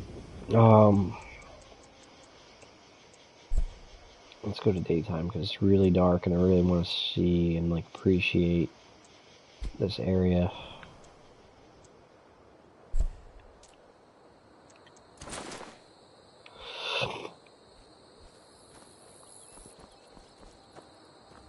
Man, those azurite mists really make a difference, man.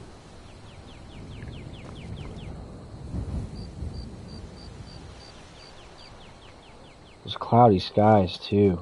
Good lord, they look so good.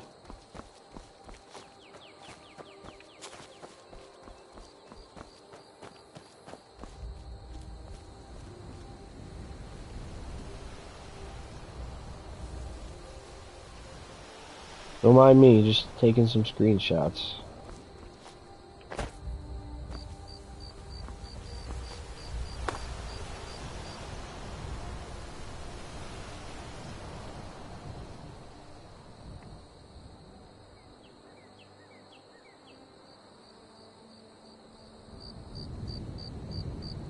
Whew. God, so good.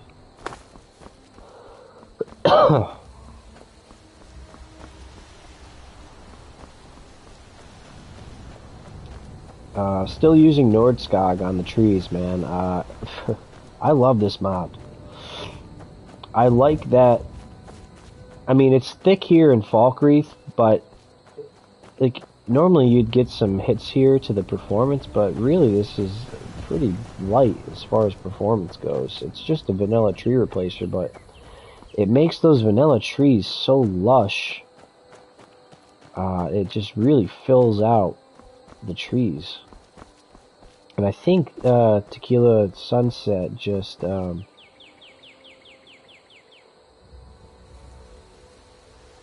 I gotta turn off my HUD here. This is a oh god, not that. What am I doing? HUD. It's an excellent screenshot opportunity right here. I think our brightness is a tad too high. Let's try that. That's better.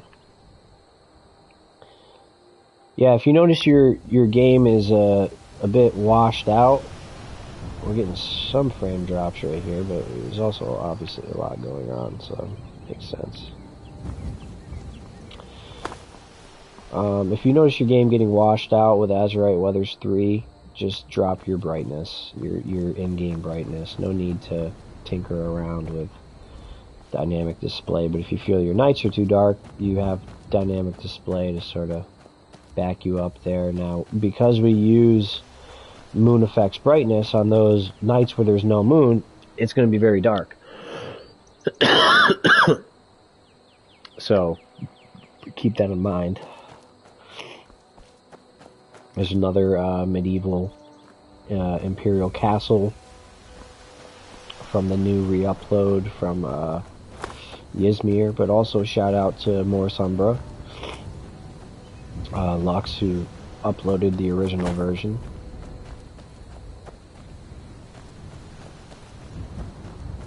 Pretty sure this is added by Raidho. Paid mod that I use, not necessary, but I like these mods that add clutter to the world, to the roads. That's just a personal thing of mine. So.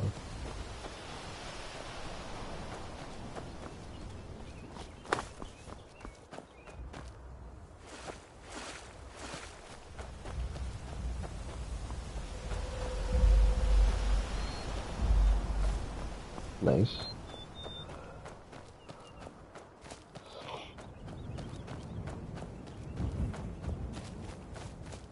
I actually want to take a walk through Falkreath, and then I want to go check out Morthal, which is actually one of my favorite spots in the game. I enjoy how atmospheric it can get. I enjoy that it's a little town, like mill town right on the water. Has a nice little mountain area. Great for screenshots, but also just really enjoy it in general.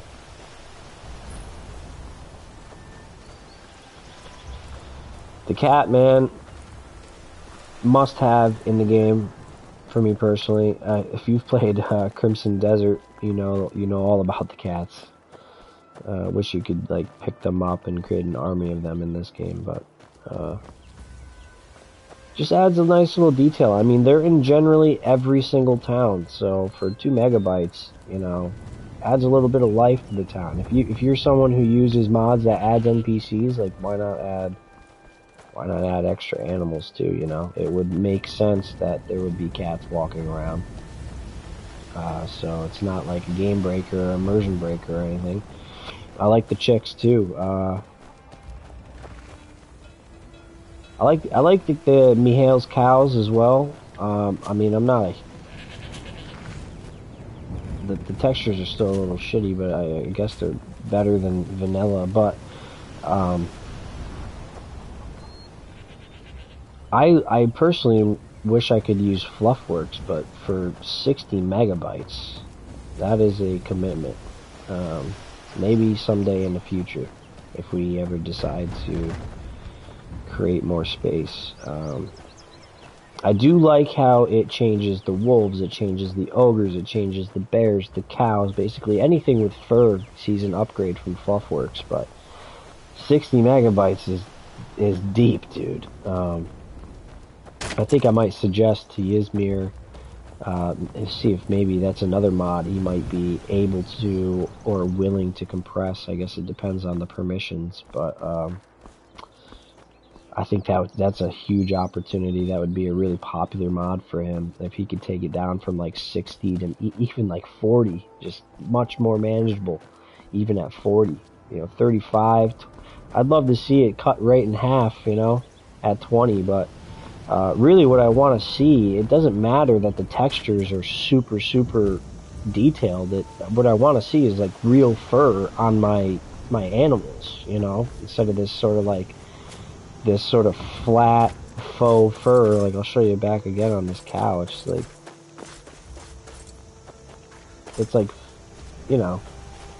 it's flat. It looks like fur. It looks like drawn on fur.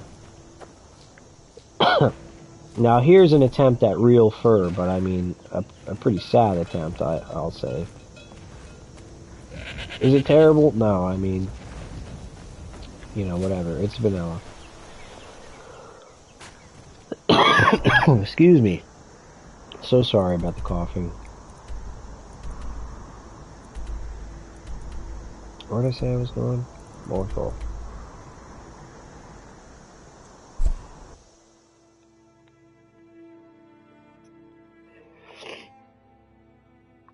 So I don't know how long have we been streaming now. An hour and a half. No crashes. Very few performance issues.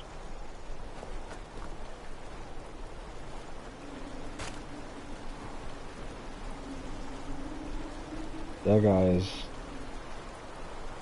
not sure what that guy's up to.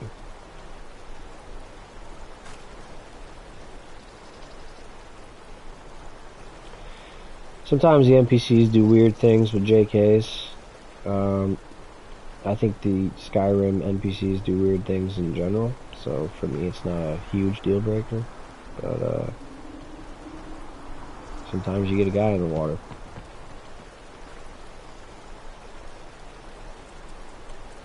I see this thing at like sunset. Got some really overcast skies going right now.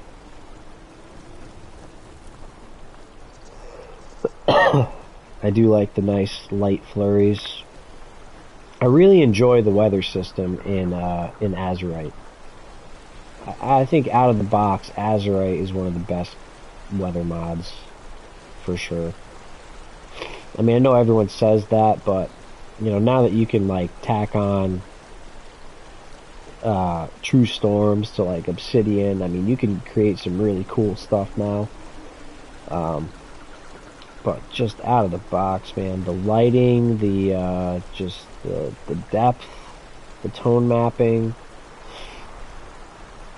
especially when combined with ooh.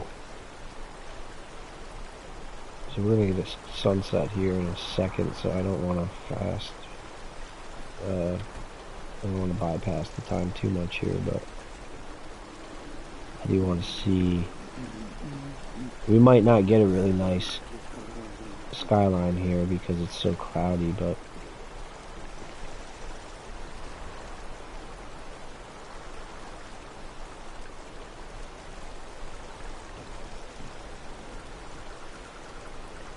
is this an outfit you can get? I kind of dig this guy's outfit. If you know this outfit, if you know what it's called, please let me know.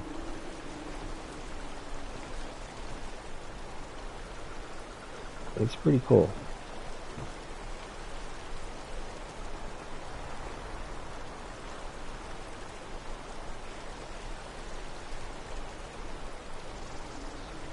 Yeah, we should be entering. Okay.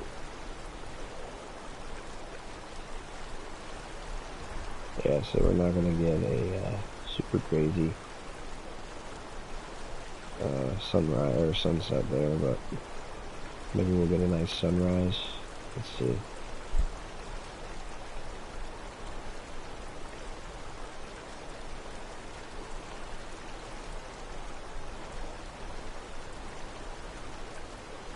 There we go.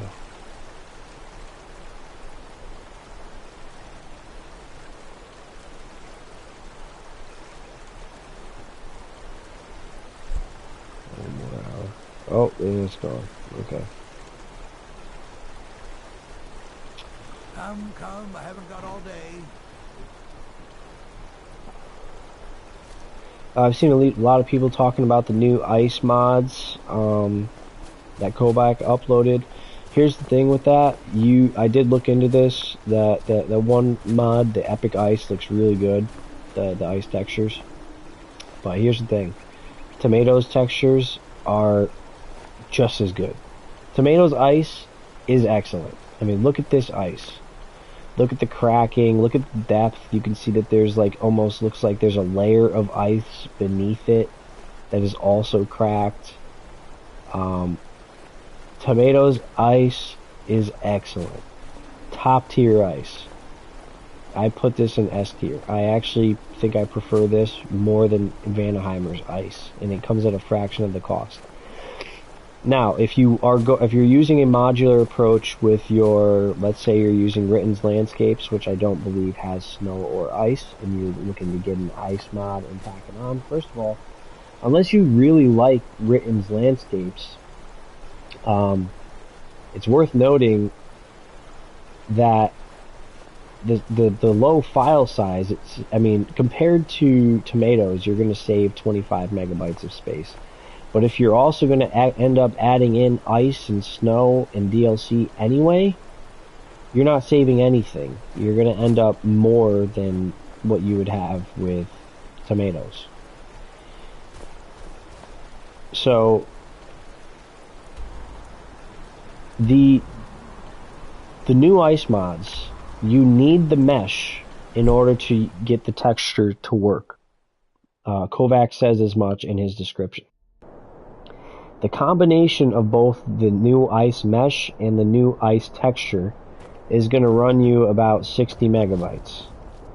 60 megabytes just for ice. Tomatoes, which has ice, has snow, has individual textures for all of the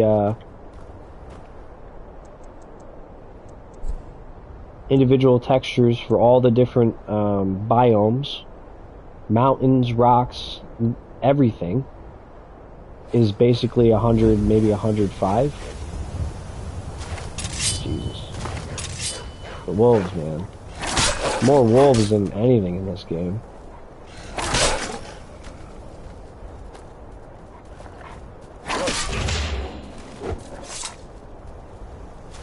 Oh my god, no.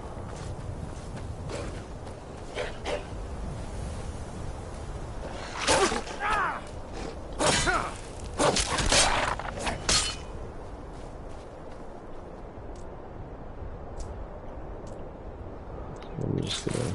It's easy, a little easier to block with just the one sword.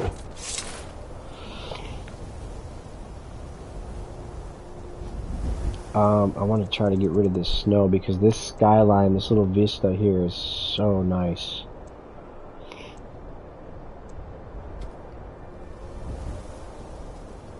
Just checking out that sunset. Here we go.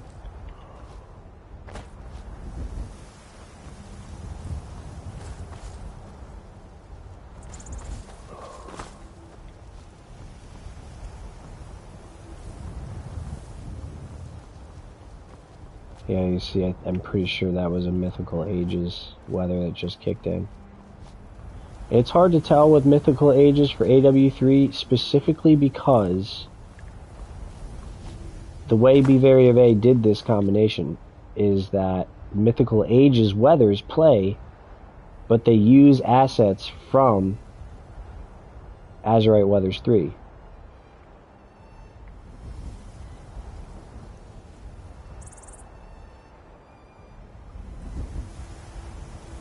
So, but this is almost certainly a Mythical Ages weather playing right now.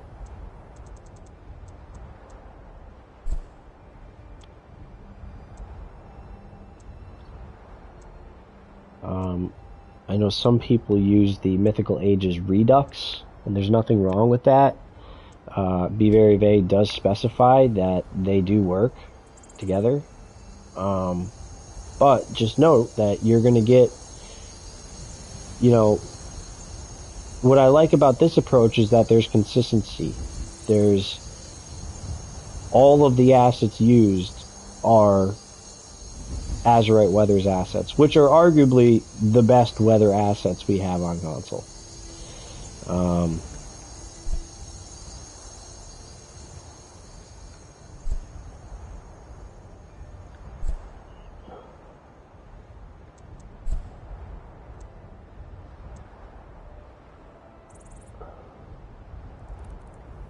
If you use Mythical Ages Redux, however, you're going to get Mythical Ages weathers, and then you're going to get Azurite weathers. So there may be times during transitions where, you know, I don't want to say things are going to feel off. Just, you might notice, like, hey, this is, like, definitely not the same tone, vibe, or assets as the weathers that were just playing, you know, yesterday in the game, or, you know, a few hours ago. So that's why I prefer the cohesive approach of the Mythical Ages 4AW3 instead of the Mythical Ages Redux. There we go, look at that.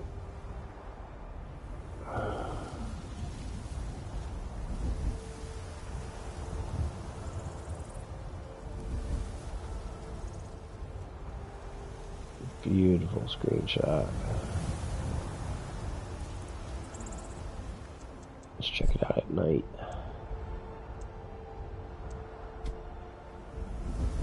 Oh, hell yeah. The sun peeking behind the mountain there. Those azurite mists. Those cloudy skies, man. It's just kind of all coming together right there in that screenshot. It's gorgeous. The LODs from Nordskog.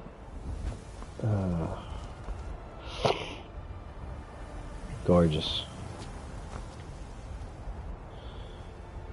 Alright, let's go check out, we'll save Solitude. Markarth. Markarth is another really beautiful area. Just to walk around in and just appreciate all the landscape.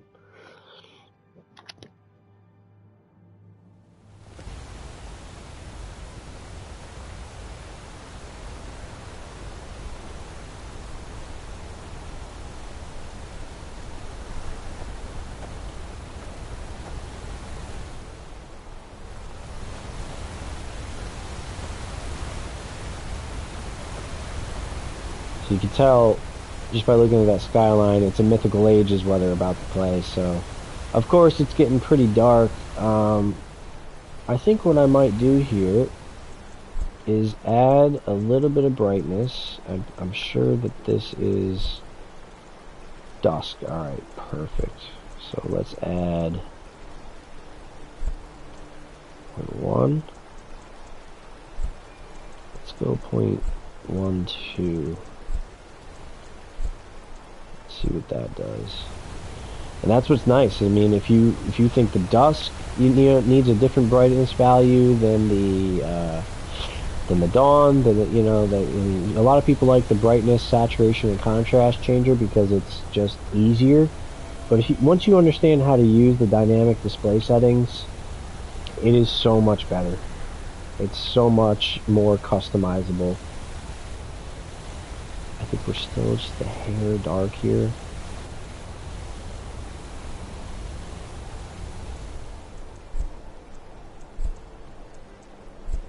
Let's try 0.15.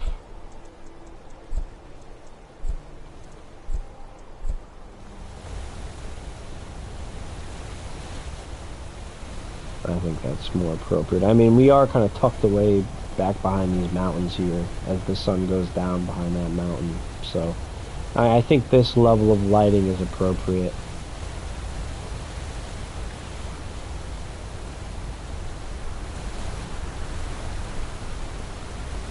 I am a sucker for the exterior lighting though from Lanterns of Skyrim 2. Just the glow, the way it illuminates, the coloring, it's so good.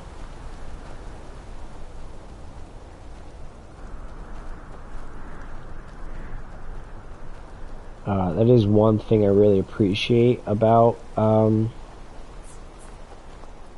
Azurite weathers, is that, especially coming from NAT, is that it's not also a lighting mod, NAT is basically also a lighting overhaul. It overhauls your exterior lighting and it overhauls your interior lighting. So, this is definitely a bit more adaptable.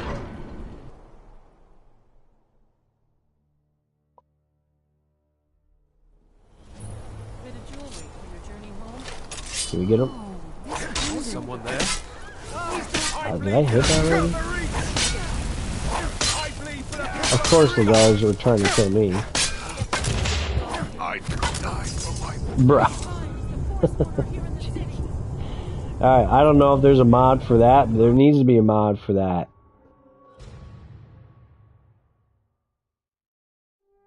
Situations just like that. Alright, we're going to be sent back to the Stone Age here because I can't remember the last time I saved. I think it was outside of Bleak Falls. Oh god, back here. Do we even have our... We don't even have a lantern, which is fine. Whatever. So I turned my autosaves off, by the way. I've talked about this previously, but I turned my autosaves off because it contributes to save bloat. You don't want more than like 3 or 4 save files going at the same time. So I choose the manual save, and I quick save only as a temporary measure. Like if I'm about to go into a situation. Now, here's the caveat with quick saves: you should never load them, because they can sometimes be. They can sometimes because it's a quick save. The nature of the quick save, you can sometimes load a state of the game that is not, let's just say, like, stable. I know that sounds weird, but you're much better off in the long run just hard saving, manual saving.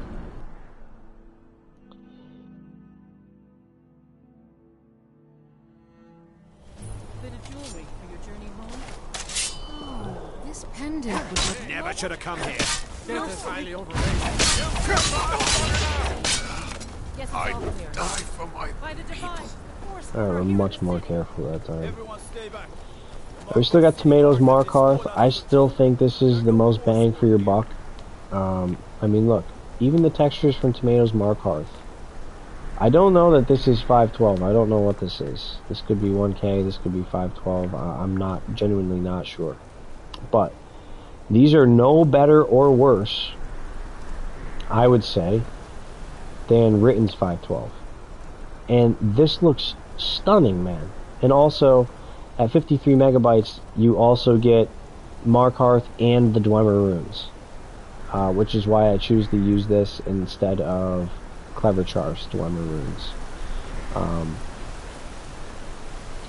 Because the combination of Markarth and Clever Char's Dwemer runes are over what this bundled package by Tomatoes is in terms of file size. So this is still the best bang for your buck for Markarth and Dwemer runes, and I think it's just gorgeous. You've got that moss growing all over the place. It applies well to City of Stone.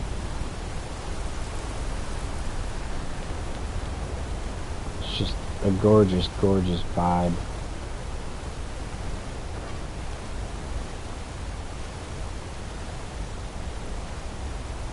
Performance is great. Really brightens the place up a bit over vanilla.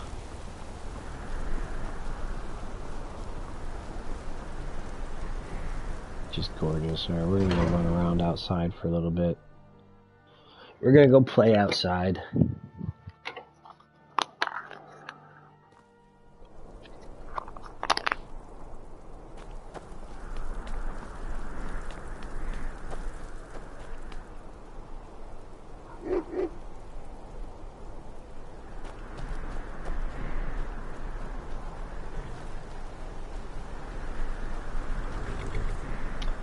I think I want to try changing something here. My dynamic camera.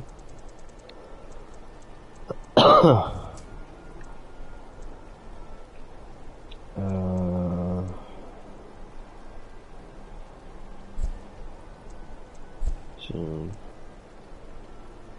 Close. Also idle. Height. Let's go high.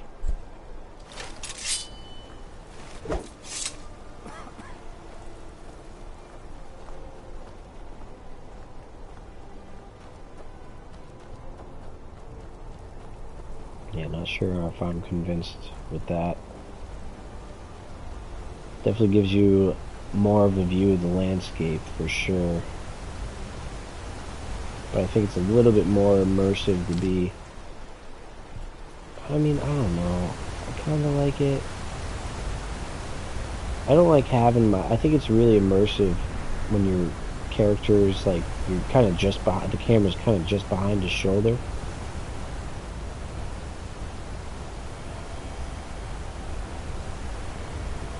Man.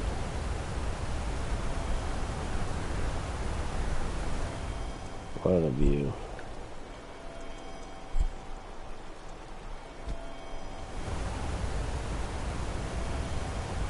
Grab a couple screenshots.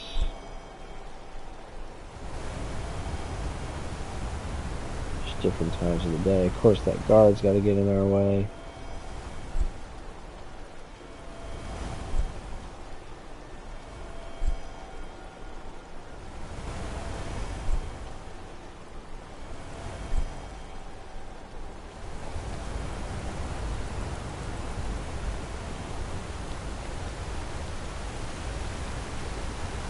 Let's go check out, how about we check out, you know what, let's go check out Windhelm. I want to show you guys the, Prison Falls, Hot Springs. Alright, we'll check some of this stuff out after. I'm going to show you guys what the performance is looking like over in Windhelm.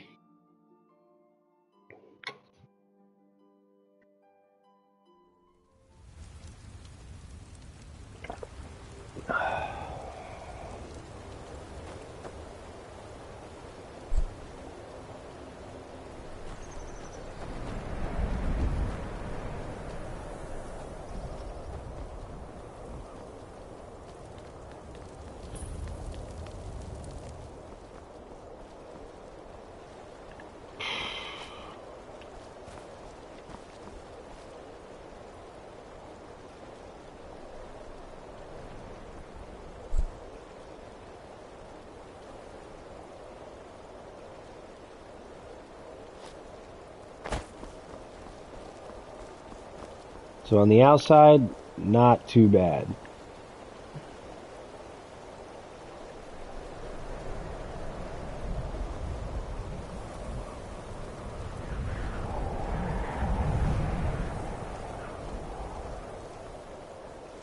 Not bad at all, actually. However, on the inside, you're going to notice we dropped down to about 45 frames per second or something like that. Where you're not wanted. You eat our food, you pollute our city with your stink, and you refuse to help the Stormcloaks. We haven't taken a side because it's not our Really only noticeable when you're rotating your screen. More noticeable in certain areas than others.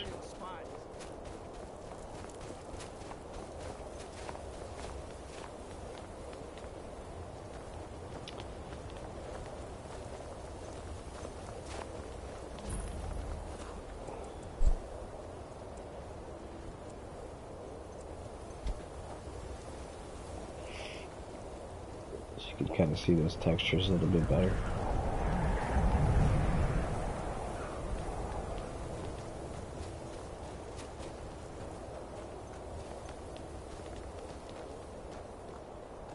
I'm not sure the deal is there.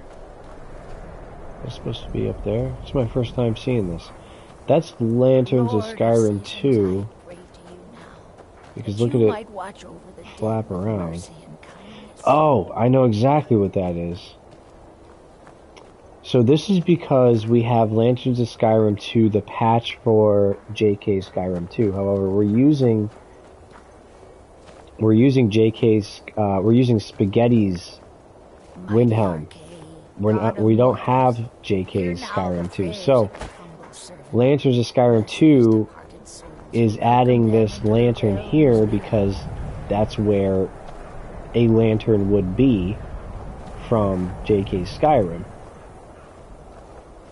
But because we're using Spaghetti's, obviously we have just this floating lantern here. So, the first time I ever saw that, we're going to go in here.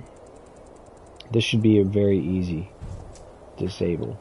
Mighty Arcade, I pray that you will shepherd these souls and pass into the realm. Perfect. And things like that is when the disable object spell really, really shines. Again, the frames, not terrible. Not my favorite thing on Earth. It's Windhelm. It is kind of what it is here. I mean, the only thing you could really do is not use Writtens, but we get so much out of Writtens, it's like, well, do you not want Writtens in all of the other, towns and locations that it overhauls, or, you kind of gotta pick your battles here. I would rather have this one location, which is normally performance heavy, and just deal with the performance with a small amount of time that I ever actually spend in Windhelm. And, I mean, maybe getting rid of Spaghetti's, but Spaghetti's is not very heavy on performance. It's without a doubt the main culprit here is Writtens, but anything we could do to really improve this would probably be appreciated. I just don't know how much of a difference getting rid of Spaghetti's Windhelm would really make. I mean, maybe a frame, if that, and only in certain locations. It's the textures that are doing this. What everyone is saying, that Aventus Aretino is doing the Black Sacrament, trying to summon the Dark. What are you gonna do? I prefer to keep it. Let's go see how it overhauls the interior here. It's only the exterior of the town. Won't give us a straight answer. Obviously, we're He's back a true to Nord. He'll come around. we're back to good stuff here. We've intercepted couriers from Solitude. The Empire's putting a great Something deal of going on pressure there with the on fog. Whiterun. And what would you Simple have me do? acoustic lighting and acoustic If he's overhaul not is with supposed to us, get rid of he's that against fog. us. So there's something He knows weird going that. on there where They it's all know kind of that. is, but it isn't How at the same long time. are you going to wait? You think I need to send Volgraf a stronger message? I think that kind of puts another point in the luminosity category for me. Maybe going back to luminosity. I also just don't like all the really dark corners. Like, is it realistic or not? I don't know. I'm not from a time where they only lit their interiors with lanterns. But I know when I walk around my house at midnight, you know, even at midnight, I can make out objects and stuff in my house. You know what I mean? It's not ever pitch black where I can't see a thing. So I just feel like it's, you know, with candles and other things going, I don't feel like pitch black corners in interiors should be a thing. I don't think it's super realistic. So I may be getting rid of that. Windhelm, not going to spend a ton of time here. May just grab a screenshot here. I'm really digging those clouds, man. Really digging them.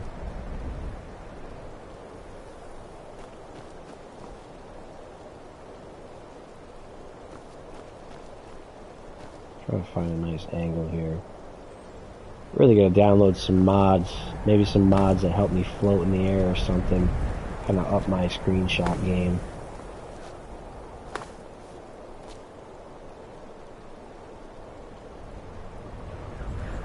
Oh, hey.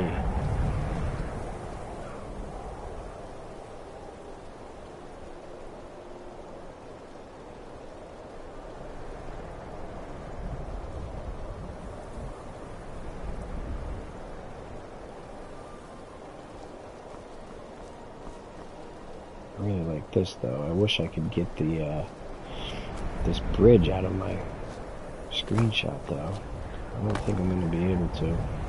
Not completely, gonna lie.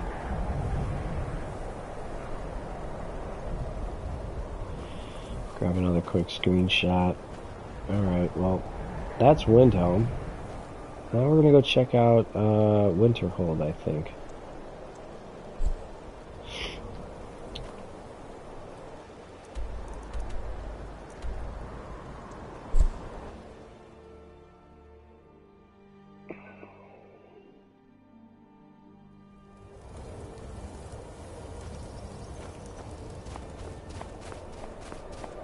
Alright, so I played around with the Icy Spire here, and I decided not to go with it. And in my mind, a couple of reasons why. I didn't really like the look of the ice as opposed to the rock. I feel like the rock is definitely more realistic. I mean, who would build a castle like that on ice that could crack, break, or melt? I don't know. In theory, it didn't make a lot of sense to me. Is it a nice change if you're, you know, you want something that's not vanilla? Yeah, definitely, but wasn't for me personally. You know, take it or leave it, you know, for your own taste. I am loving how Azurite Mist is obscuring that sea, that outer skyline there.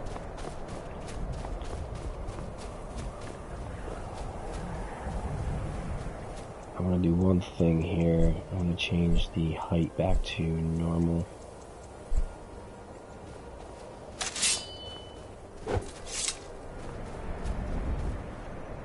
Bring the camera in a little bit. Mist looks great. Yeah, man, the Mist is killer. I'm so glad it came back to PlayStation. This is the performance version, by the way, not the dense version, and I think it still looks really great, so... like that we can have the Mist, but have performance at the same time. And what? You think that'll solve all your problems?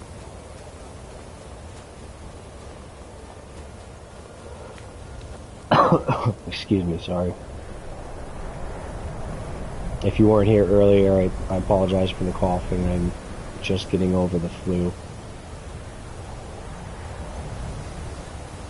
So this is Written's version 2, so we've got the version 2 edition of Winterhold going here. You'll notice the stones in version 2 are a bit darker than in version 1. We also have the, I forget what this mod is called exactly. It's the, it changes the quest line entry for Winterhold, so now you can basically go right in and the quest line can start from within Winterhold. Which I think is a nice quality of life thing. We've got JK's Winterhold. I guess we can go in here and kind of peek around in the interiors.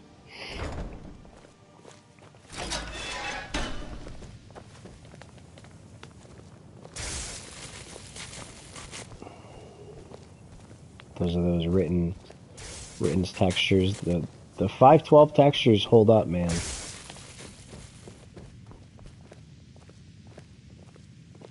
I need banners.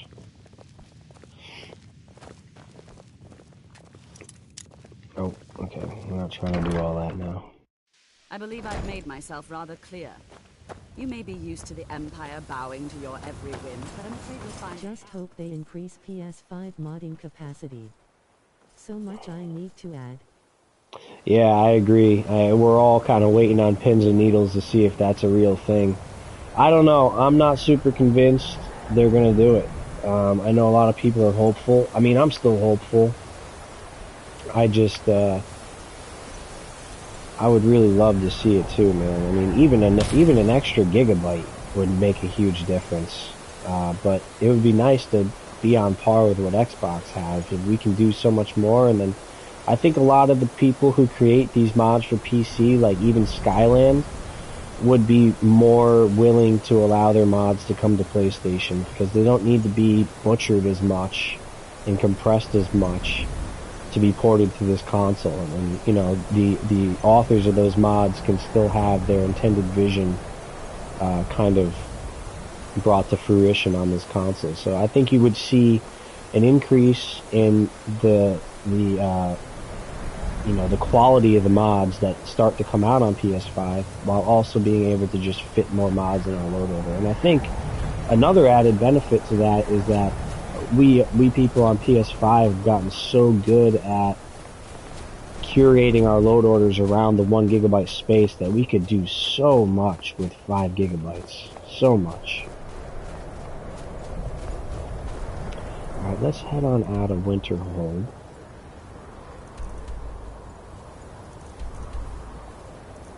I love this little Pathfinder shack here. I think this little shack is just got such a cinematic look to it. This is added by the Krylax bundle, which we are using instead of 13's Beaten Path. I think I hear a wolf. Definitely hear a wolf. And we've done that to, oh god. What do I have on my left hand? Not a shield, I know that. So we're using the Krylax bundle, we're using Prettier Roads, we're using unmarked locations, we're using all of that, we're using a more modular approach instead of using 13's Beaten Path because we were getting some floating assets, namely road signs and certain other things, when trying to combine them with northern roads. Ooh, this is a nice little screenshot moment. Kind of sun kind of peeking over those mountains there. What time is it? 5 p.m. So yeah, I feel like the more modular approach, all of those mods I just mentioned are included in, good god, it's dark in here. Yeah, this is simple lighting and acoustic overhaul. Definitely think I'll be changing this out for luminosity. The reason for that, if you weren't here earlier in the stream, is because we are using JK's interiors, so we have to be careful about which interior lighting mods we use. So basically we're pretty limited. It's either simple lighting and acoustic overhaul or luminosity. And I think I like the... Have you new updated load order onto Breathing Life yet? Yes, yep, it's on there. It's the V5 update I posted last night.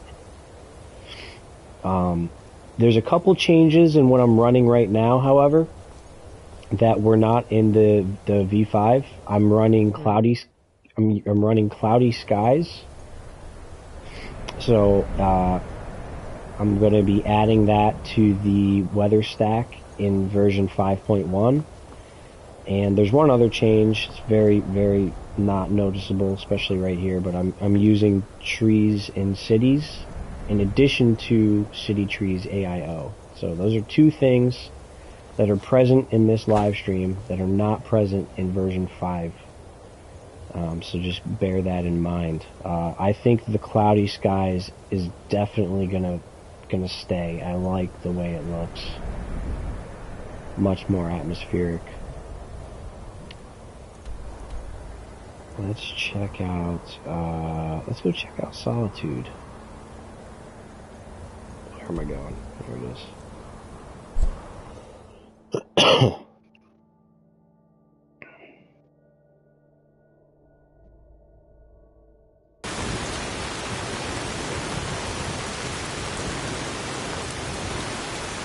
Yeah, another reason why when you're using Azurite in Mythical Ages, you just don't need True Storms.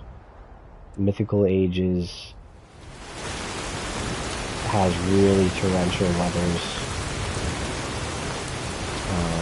So patching in Azurite and Mythical Ages for AW3, I think suffices.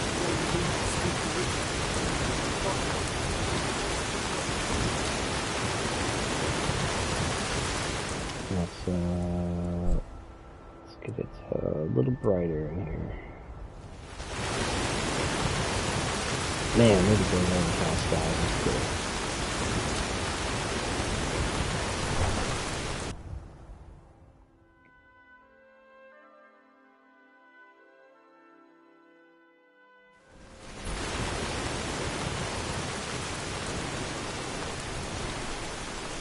Position. Or you need to go home. Go home and stay there until your mother... Get on with it! You betrayed us.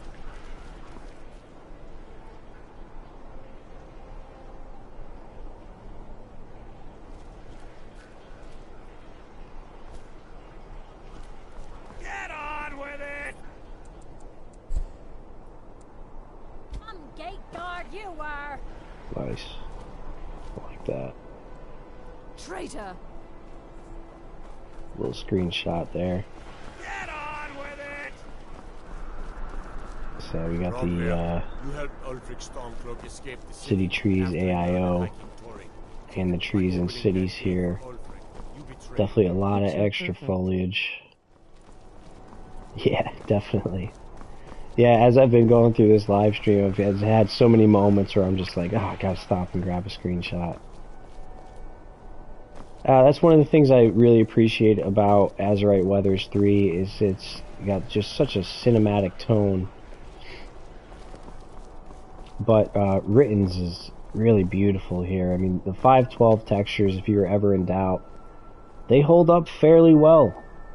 Fairly well. For its size, I mean, to be reduced by 100 megabytes over the last AIO, it's a huge difference. I talked about this earlier in the stream, but you know, I was using previously a more modular approach, using certain Written's mods selectively, like for instance, Whiterun and Solitude. Both of those combined are basically 100 megabytes. To have all of the entire Written's package for 111 megabytes is huge. Huge space saver. And it goes much further in changing more of the locations across Skyrim. So here the interior lighting's not too bad. Not a big fan of some of these pitch black corners though from Simple Lighting and Acoustic. I'm definitely going to be swapping that out for luminosity. But still nice. Still nice. It depends on what you like personally. You could use either one in your load order. But I personally will be bringing back luminosity. Rangar's people will always be safe under my rule. See, like right here, I just feel like there's a table here with a candle. Why is this corner pitch black? You know? This is likely superstitious nonsense. Perhaps a more tempered Just reaction. too dark. You know, I don't want to Yes, of course, you were right. carry a torch with me everywhere I go, or need to have a lantern everywhere I go. Just, to me, that doesn't make sense. What about the cave? I will have someone take care of the cave. JK's as well, interiors, but though, such an upgrade. You're dismissed. That's interesting. Let's check out the Winking Skeever. See how the lighting is doing in there. Lanterns of Skyrim 2. Love it. Love it. Some people still use the old lanterns of Skyrim, and I respect it. It's a huge commitment, the 40 megabytes of space that Lanterns of Skyrim 2 is, but I love it. I love how it changes all of the lighting, all of the exterior lighting, lanterns, braziers, fires, everything. The way it glows, the way it illuminates the space, the way it blows in the wind, the way moths will kind of fly around the lights. I love all of it. Thank you for the chance to look at your load order, mate. I have to go and pick up daughter. I'll watch the rest on your channel later if it... Awesome, man. Thanks for tuning in. Appreciate it. Have a good one.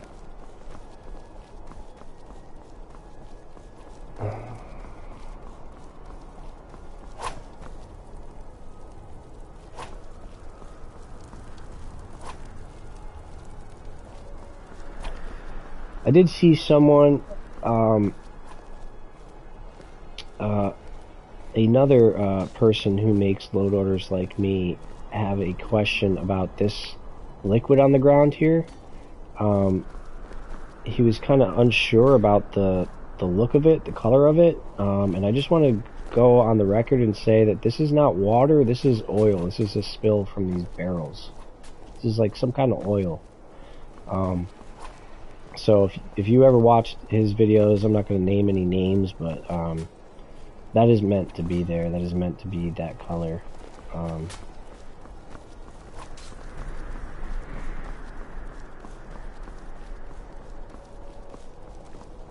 Winking Skeever. That's what we were doing.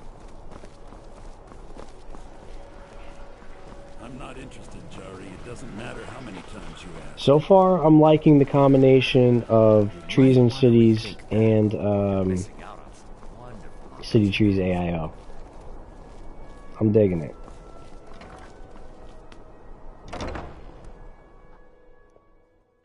Welcome. Let me know if you want anything. Think I got a clean mug around here somewhere.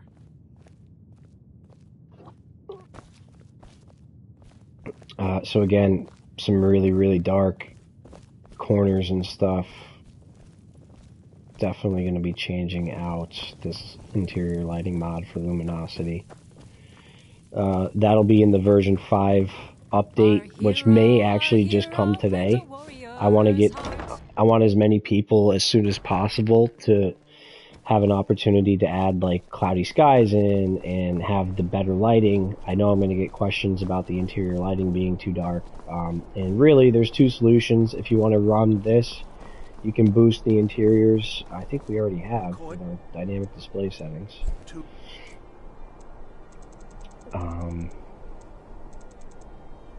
Where am I? Here we are. Or you can just download a new interior lighting mod, which is the approach that we're going to take. So, Falkreath, we already checked out Falkreath. Let's go check out this Hot Springs camp.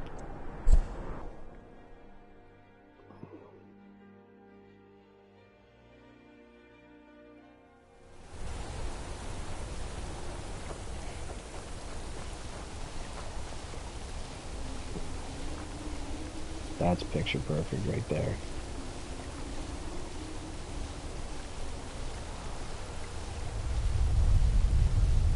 Gorgeous.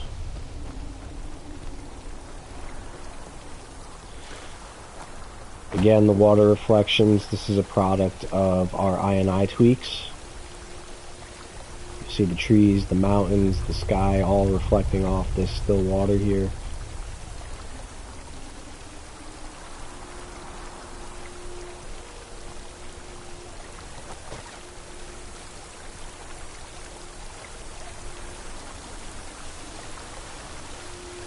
Those wave ripples from water for E and B.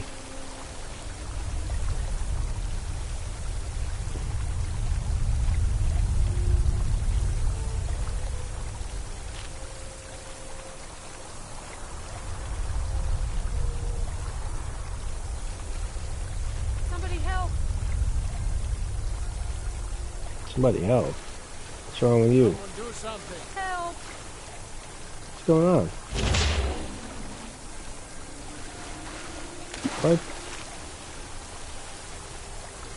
Why are people running?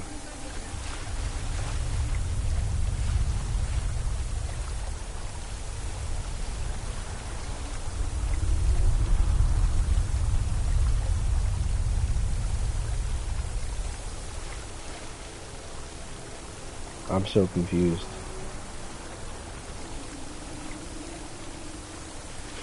Oh, the Vera skeleton. Actually, I want to see if this works on NPCs. I want this lady to walk towards me.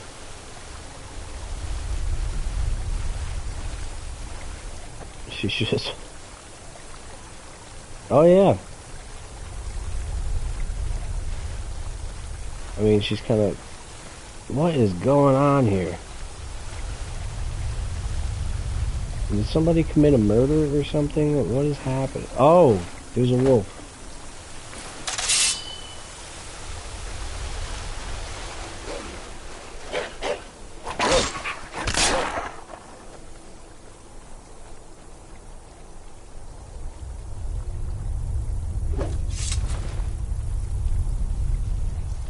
The bugs, the critters, man. I cannot get over this view right here. This is something else. Absolutely gorgeous.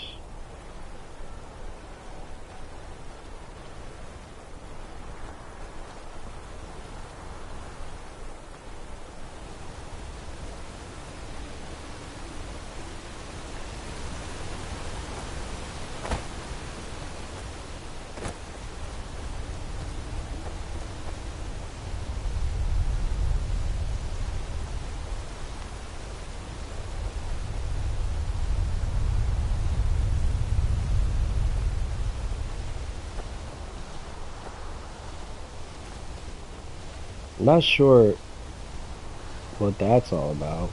What the hell is this here? Oh, that looks like maybe a fallen tree. At any rate, this is why we have this spell. Enable this, where is it? Disable object spell. Here we go. I'm actually going to slot this. There we go. So now...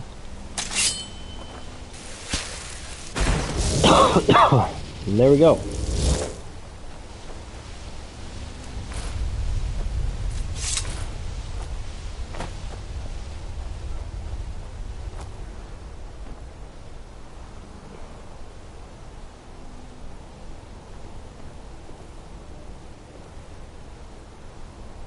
Would this work on Xbox? Possibly. I don't know verbatim which PlayStation mods Xbox has. I know Xbox tends to have a lot more mods than PlayStation, so I don't see why not. Granted, the mods are available. I think you'd have a much easier time recreating this load order on Xbox. I know Xbox has some mods that I wish I had. For instance, Skyland is a mod that I would really have loved to use. I know it's a very comprehensive texture overhaul. So I would personally love to play around with that and see how that fits into this load order, and probably remove some of my mods that are redundant with Skyland. But yeah, I don't see why not. I think the core tenets of this mod are definitely going to be present in the mods available on on Xbox. The big ones are going to be Azurite Weathers 3. I'm running Tomatoes Landscapes. I've got Azurite Mists. We've got Cloudy Skies, or you can use Northern Clouds, something like that, something to kind of add different cloud textures. And that's going to kind of give you, we've got DVLASS for the exterior lighting. Lanterns of Skyrim 2, I'm sure, is also on Xbox, and that's going to basically be the bulk of your exterior, making your exteriors kind of look like this. Obsidian Mountain Fogs probably also available on Xbox. Yeah, I mean, in Written's, for the town overhauls, texture overhauls, I'm sure that's present. I'm sure you guys also have JK's Skyrim, JK's Outskirts, Northern Roads. All that is basically the bulk mods. For trees, I'm using Nordskog. I'm not sure if you guys have that, but with the space limit you guys have on Xbox, I might even put in Nature of the Wildlands for what it's worth. So, yeah, you could definitely recreate this. You could probably even create something slightly better on Xbox.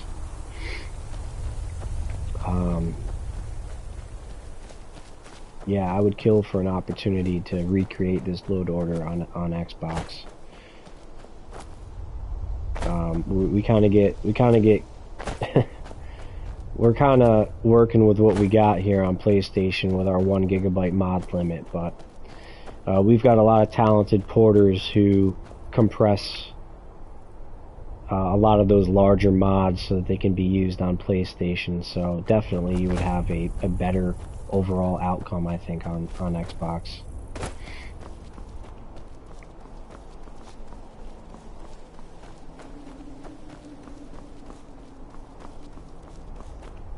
Yeah, man, I'm really only spending so much time here because this vista is just so gorgeous.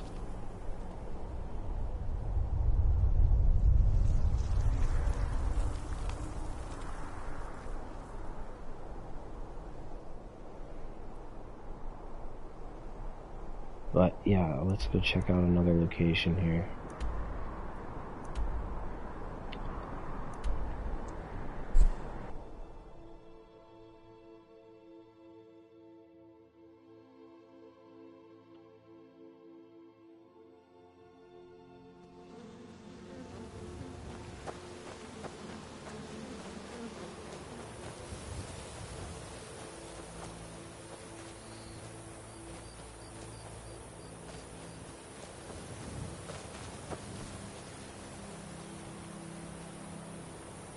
Again, the nights can get pretty dark with the combination of Azurite Weathers and Mythical Ages. If you weren't here earlier, we're using Azurite Weathers 3 with Mythical Ages for AW3. That may be specific to PlayStation. I know Bvary of A is the mod author. I don't know if he ports stuff to Xbox as well or just PlayStation. But he has basically created a version of Mythical Ages that adds its weathers to Azurite Weathers 3 while using the weather assets from Azurite Weathers 3, which are objectively more advanced. So, but some of the weathers that play in Mythical Ages make the night times very dark like this. So we've already gone into our settings and boosted our exterior lightings, but let's go to our dynamic display settings. Dusk, brightness. Let's brighten things up a little bit here. Let's try 0.25. I think that's made a noticeable improvement. That's much better. Let's try 0.28. I don't want to make it too bright and start washing out the image. But I do want to see some of those details in the ground and stuff. I think that's better. I can live with that.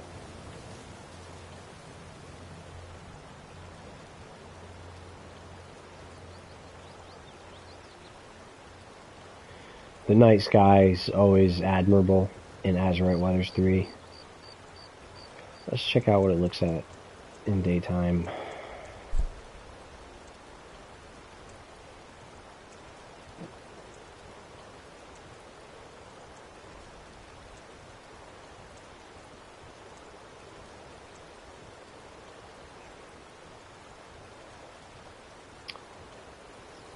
Oh, what's going on here? Why are we so washed out here?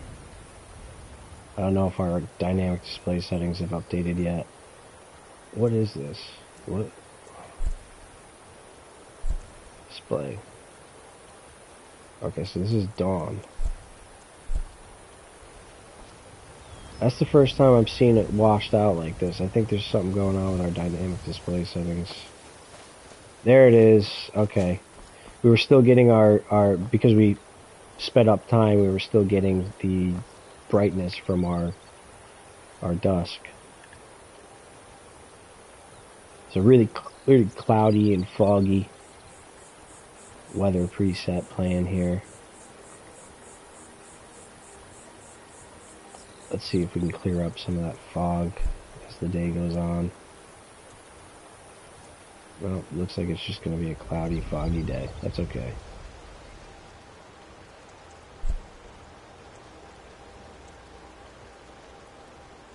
Well, that's alright.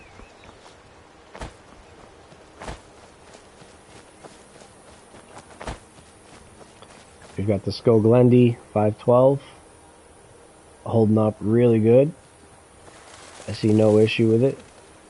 For 2 megabytes, major bang for our buck. A lot of different variation going on here in the foliage. That's due to our I&I tweaks. The grass textures set to 15, increasing the overall variety of flora.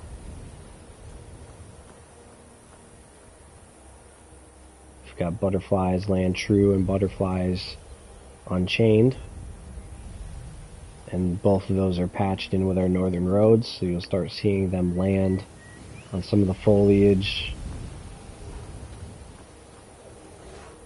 Oh, that's a bear. Oh, should we fight this guy? If I'm gonna fight him, I'm gonna add my HUD back on. We might just get wrecked because I'm still level 1. Display, HUD.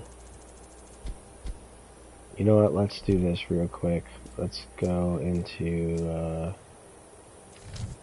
What am I doing? Oh yeah, he's angry. Stamina.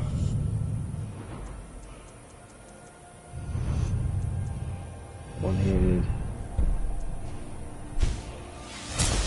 We're using Valkyrie for our perks.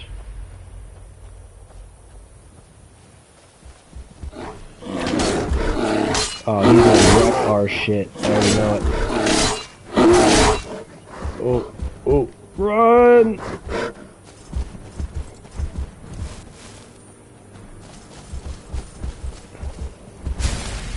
Oh, we got this, we got this.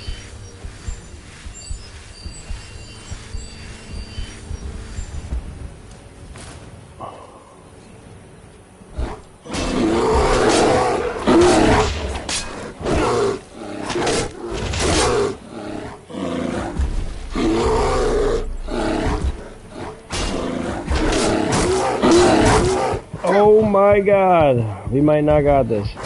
Oh shit. Good lord. Well, that's what happens when you fight a bear at level 2. We probably could have had that if we played that a little smarter, but...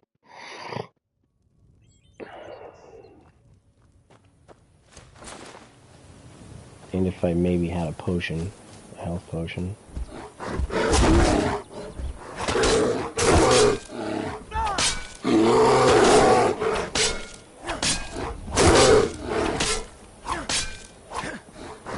Run!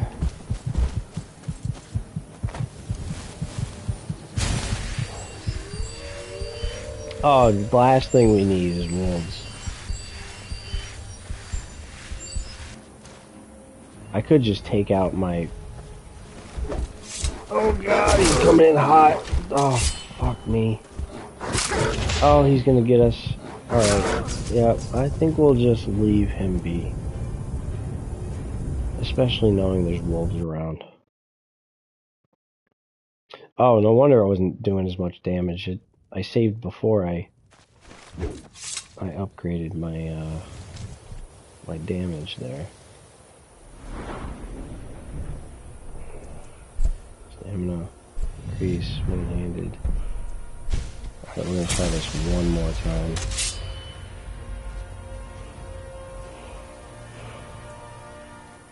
Oh my god. I don't have any health potions. What's... Oh, I do. Alright, hold on. We've got this. We've got one health potion. Well, we've got two.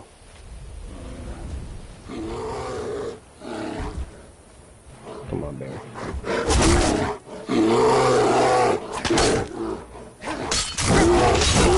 Oh my god, he was not playing around that time. Alright, well, we'll leave him alone for real this time.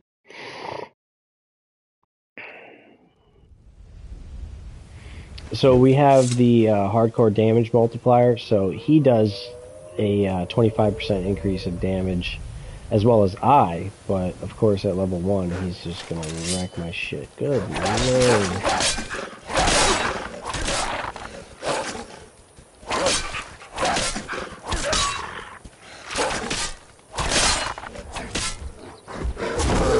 Oh, no. Oh, you know, I can hear him. Oh my god, he's fast. Oh, fuck. Great.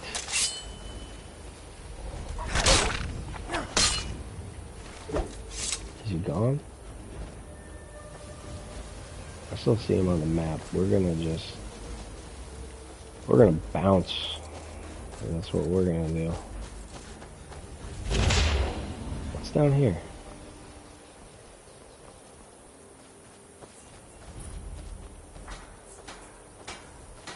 Nordic tent replacers. Looking really nice. Just an Imperial camp.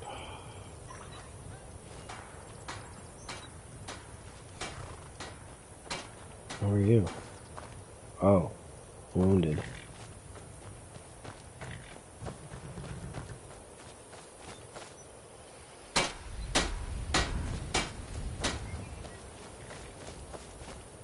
Alright, let's go check out some other stuff.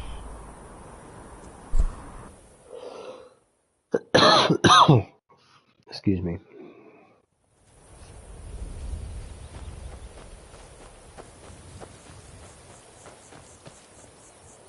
This is always a nice screenshot opportunity here.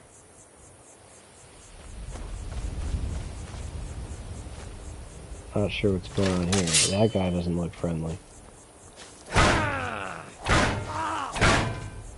Guards, no! Not quite good enough. Oh, with the shield, brother.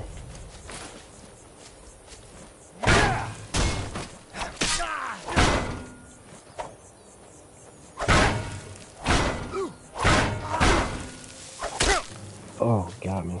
You're a dead man! You can't win! Alright, we need a,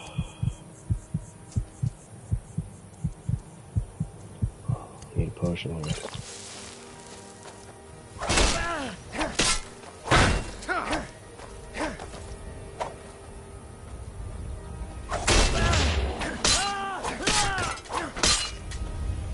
Man, he was giving me some hassle there with that shield.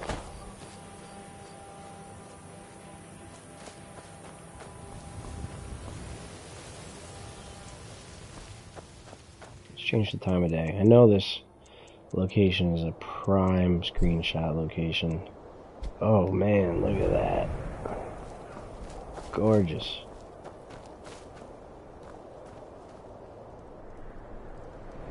The leaves falling down.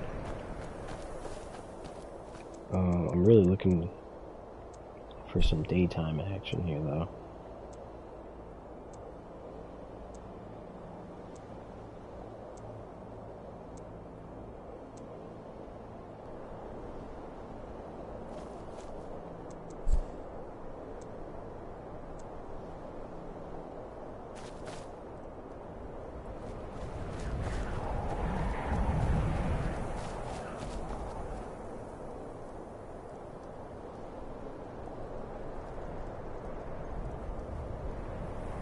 Quick screenshot. Alright, let's go check out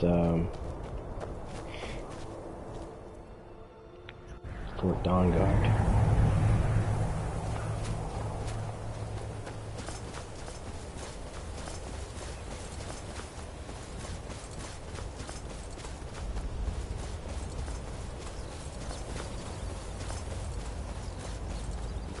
Oh, hey there.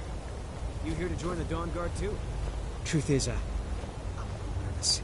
I've never done anything like this before. I hope you don't mind if I walk up with you. Hey, Buddy just tell Isran I was afraid to meet ruined my screenshot. Go on. New vampire hunter, I guess. Let's go. So I can abandon you once you're out of the frame.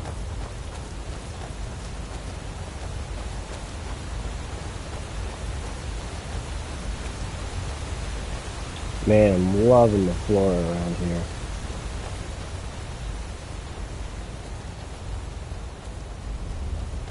Okay, you stay there.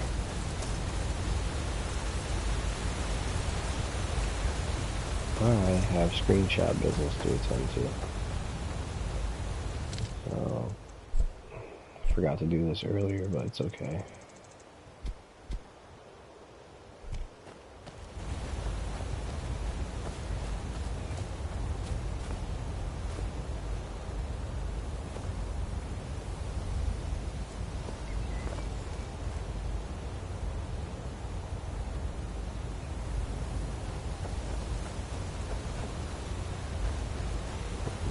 These are our northern roads coming through here. We're using Tomatoes Landscapes, which does not alter the DLCs, so pretty sure these are just vanilla landscape textures. But obviously we're getting our Skoglendi here, and you know, our water for E&B. We're getting our you know, our Azurite, our clouds. We're getting our northern roads with our tomato road textures. So it's enough. I think you don't need the you don't need Vanaheimer for the DLC. I don't think they're necessary personally. I think it just bloats your file capacity there. We've got the Skyfall roofs, and again we're using Writtens. I want to get a nice screenshot of this.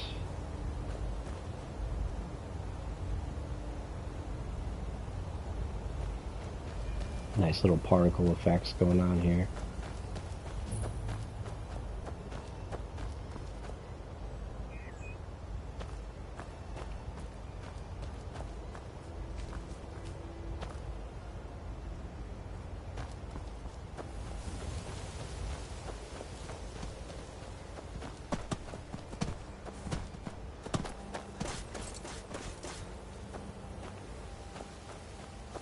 What's going on there?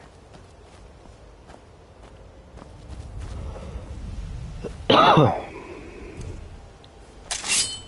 take care of that.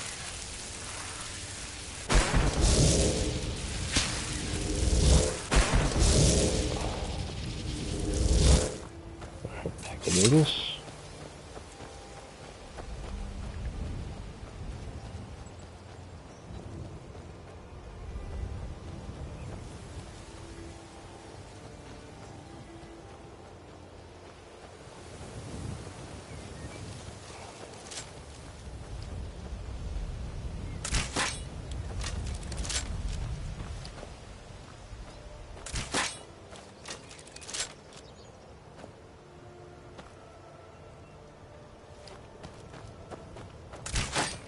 Sucker for screenshots.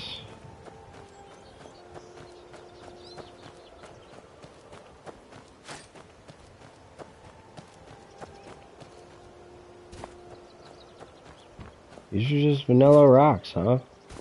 I mean, they really don't look too bad. I mean, we got ERM. So, you know, that's one of the reasons they look so much more detailed, but this is the written stockade, I think, coming through here.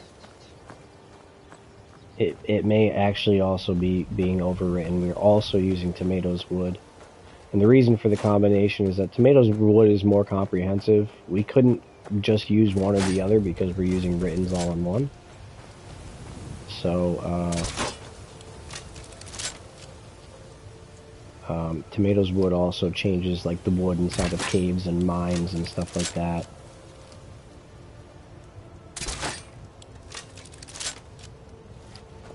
Taking another screenshot. But I think the combination is not bad. I never used to use Written Stockade because I always use Tomatoes Wood, but obviously we can't take... I mean, even though they are redundant a little bit, we obviously can't take it out of the AIO, so it is what it is. We're just overriding it with Tomatoes Wood.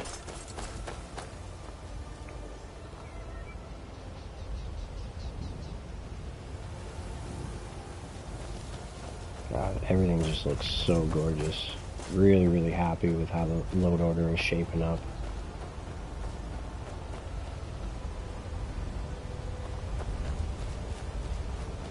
Let's go back to one of my favorite screenshot areas.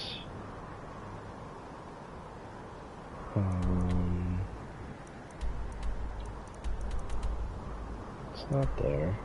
Red Eagle, there it is.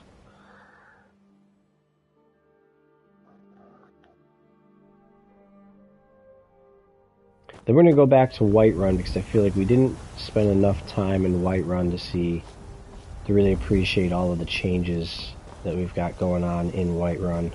God, that is such an excellent vista right there. Sun is perfectly located.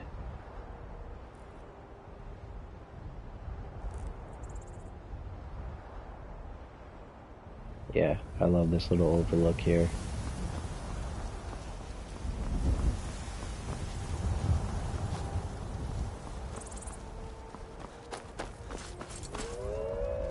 More wolves. They never end.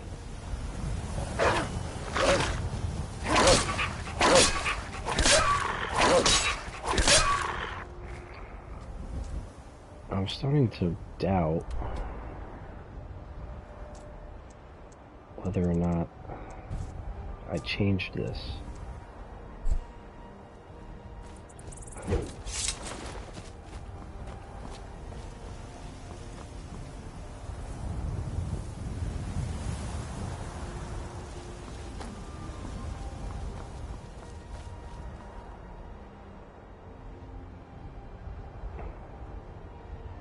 Well, we are kind of seeing some of that lavender grass come through here, patched in with Skoglendi. Well, we're gonna go take a look at. Oh yeah, and the Whiterun Forest Borealis. There's some of these little trees here.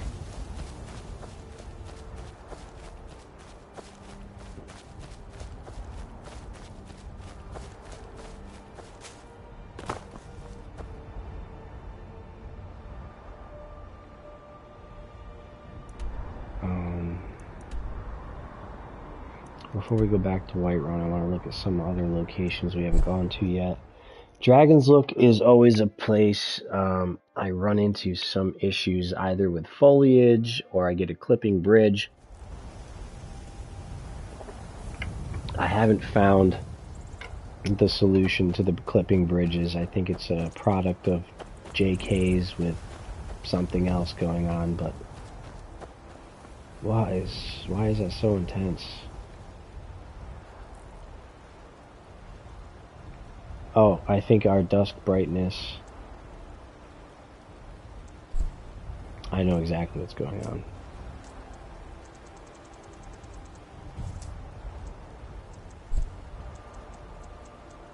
Display. Yeah, brightness. Let's turn this back to default. Ooh, a little bit too... Oh, you know what? We could go back. Let's go back to 25. And then let's increase our bloom threshold to say maybe 20. This should reduce some of that harsh bloom that we're getting. Let's try 25, maybe 30. Let's try 32.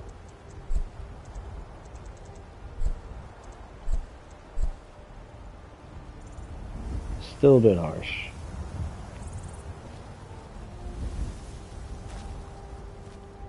And yet, I kind of appreciate the brightness here, as opposed to having it darker, the way it is without the dynamic display setting changes. I could probably crank that bloom threshold to 50 and probably get rid of a lot of that, but I don't want to mess with Azurite's systems too much by cranking that to the moon, but I guess let's see what it does.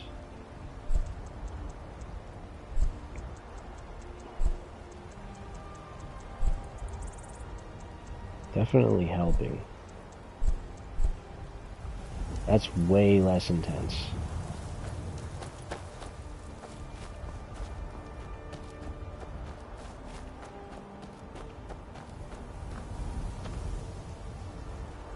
Loving that sky.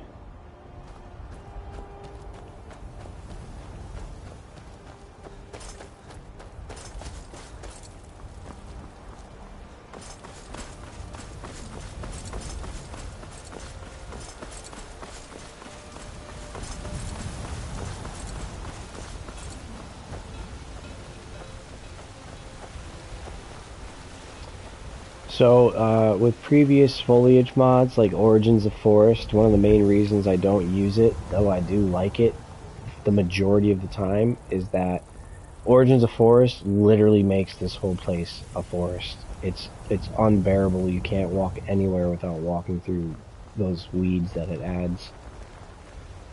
So I chose not to use it. It's just, could I download 2 or 3 other grass fix mods? Yes, but we already have a solid grass fix mod. This is the bridges I was talking about. Let's just go to daytime so we can see everything a little better.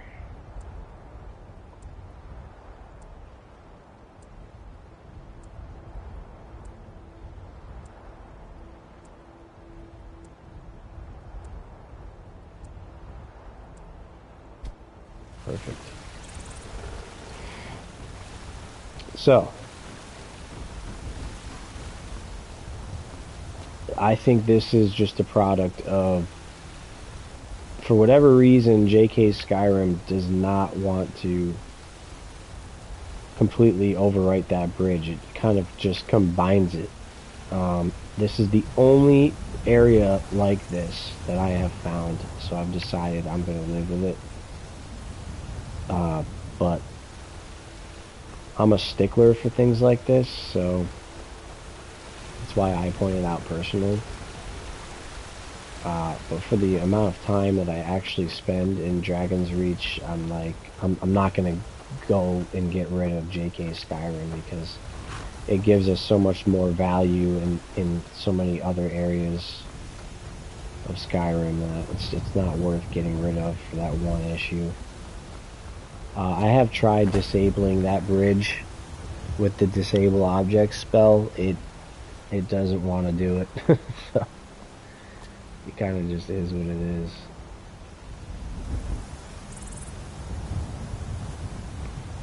I think I want to go back up to Solitude real quick and take a look at the outskirts, added by JK's Outskirts, and have a peep what's going on over there.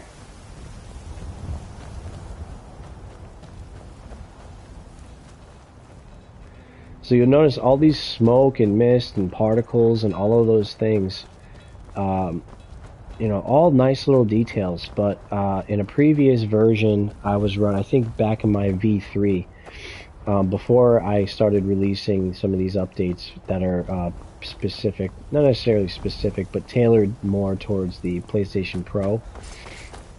I used to run a mod called 13's Engineering Toolbox, and it's a great performance mod, but it disables things like that smoke and that mist and some of the stuff you'll see around the waterfalls and some nice little immersion effects. It does it in the name of trying to get a nice screenshot here. These little torch bugs. That's really cool. That's 13's Critter Fix. Very nice. As I was saying about 13's engineering toolbox, it gets rid of some of those immersive effects I like, and since we are running this load order on Pro, and since I am very careful about how I curate my my INI settings, and you know, even with Azurite mists and in our INI settings with Skoglendi, we're being extra careful not to introduce any unnecessary frame stuttering issues or things like that. So, did I miss my... Where is Solitude? Is it down here? Oh, I did. I went up. I should have went down.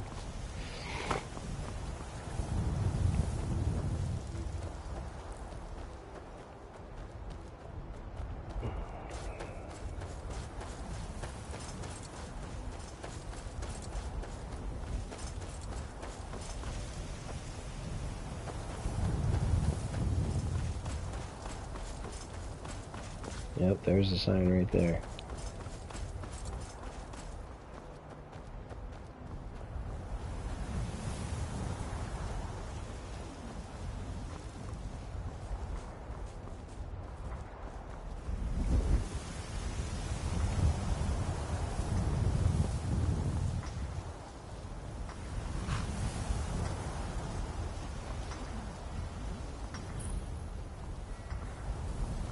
We got Writtens applying to our outskirts here. Very nice.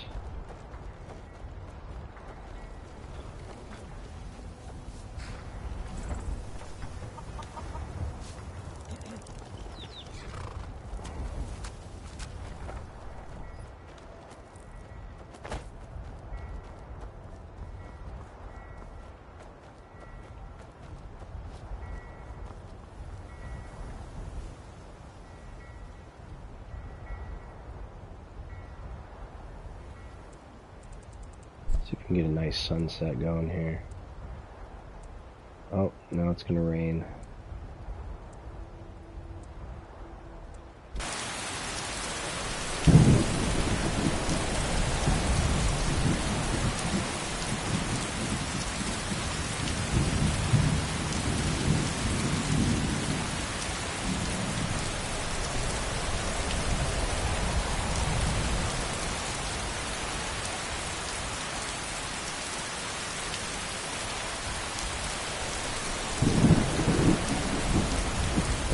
Screenshots.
Take a look at something else.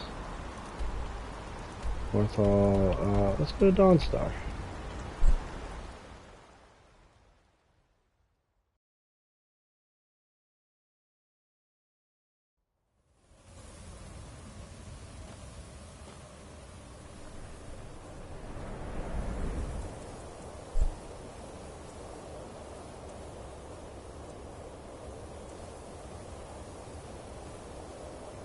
Just wanted to see if maybe we'd get an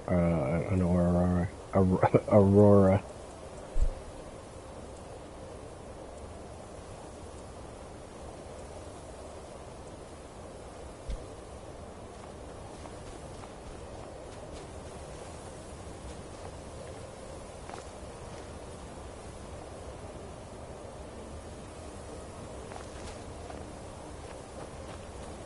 lighting here is kind of harsh. Whenever you fast forward time, since our nights have increased brightness with the dynamic display settings, it takes a second for it to kind of catch up. So you'll see this kind of washed out look we have right now kind of diminish here in a second when the settings kind of kick back in for daylight.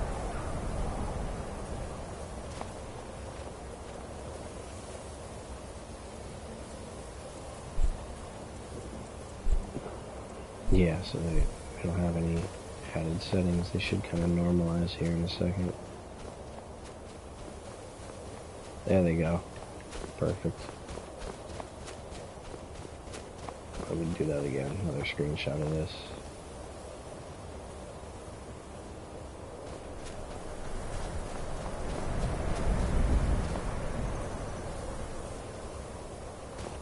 Screenshots. Let's get a little bit brighter in here. Maybe. It's a really cloudy day, so. A lot of foliage here in Dawnstar. JK's Skyrim does not really play nice with Dawnstar and the city trees, so I often have to kind of go in here and remove some of these trees. This one, yeah, there we go.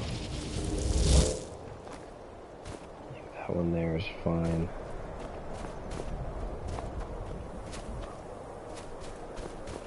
These are all fine.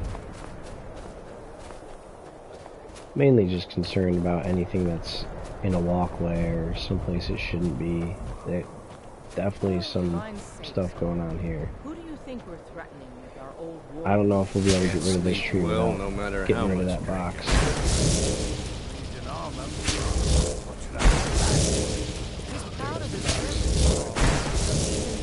There's another box. There's the tree. That's fine. We've got another tree growing through here, but I don't know if I can get that without getting on top of the roof. Ah. Oh, now I'm stuck. What's the hurry? Yeah, this town, I'm not sure why. I'm not sure why it's so kind of touch and go here with the city trees, but I'm still testing city trees and trees in cities to see which one I want to keep, if I want to take a more modular approach with city trees instead of running the AIO.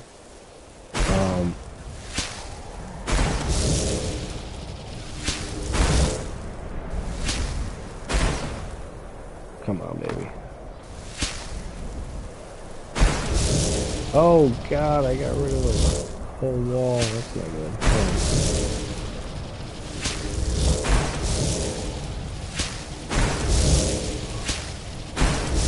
There it goes. Okay, now. So like this is a pain in the ass. This is the only area I really have this amount of trouble with. Let's see if we can have that wall back. Oh, I added the tree back. Oh, whatever. Just put everything back.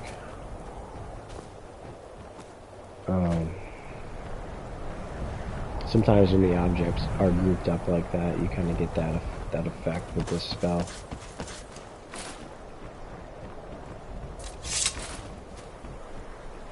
I may end up going a more modular approach with the city trees AIO. Just getting rid of it, and obviously not include Dawnstar. I mean, you won't have all this nice extra foliage here, but when it's clipping through buildings like that, for me, it's just, that's kind of a deal breaker. It is nice not to have to shuffle around all the individual city tree mods, but I think trees and cities is going to handle the bulk of our towns, our major towns, and I think we'll only have to fill in the gaps with certain places like farms, like, you know, like Riverwood, for example. We'll just be filling in gaps, so that won't be too bad. I'll play around with that in probably version 5.2.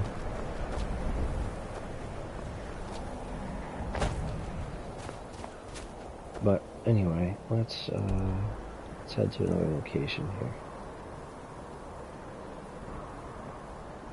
Let's go to Castle Volcar.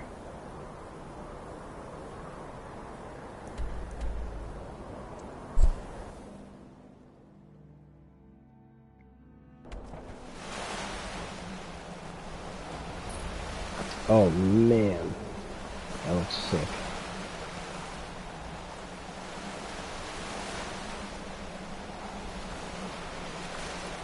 Let's get maybe some.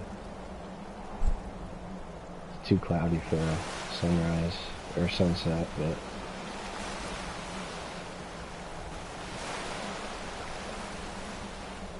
maybe we can get a sunrise.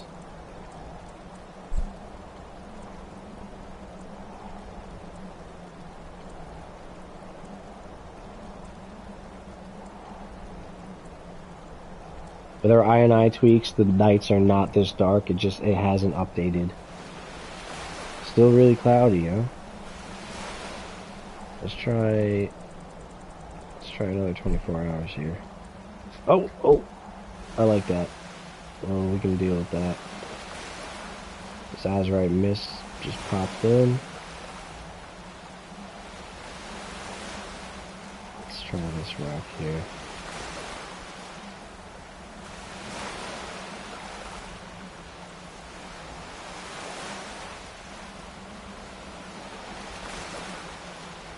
Oh, hold on a sec.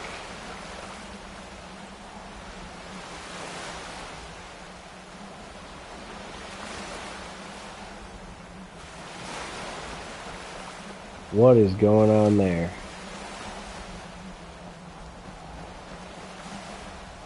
Now that's an issue. That is...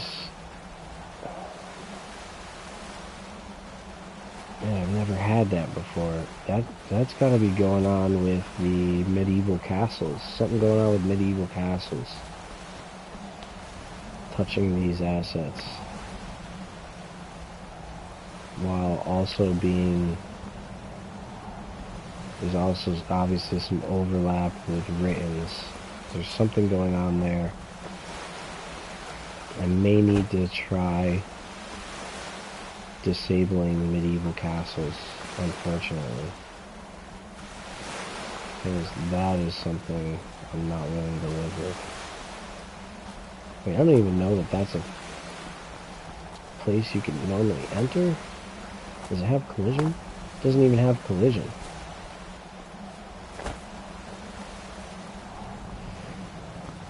That's very interesting.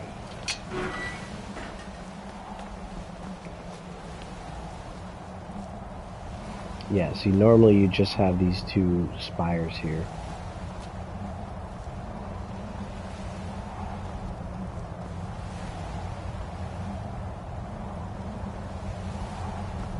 That's definitely a medieval castles thing going on there. But the Written's textures look nice here. I wonder if I can disable that whole thing.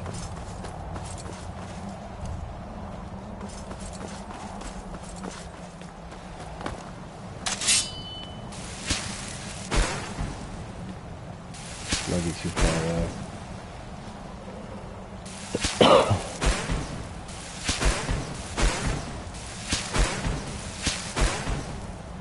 I'm too far away. Unless just... I mean, there's gotta be some collision, right? It looks like it's hitting the wall.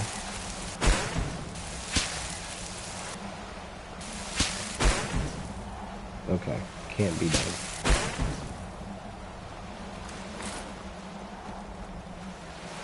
Well, it's a shame. I do really like medieval castles, but I don't like that. I don't know why there would even be a castle here, unless it's trying to. Excuse me.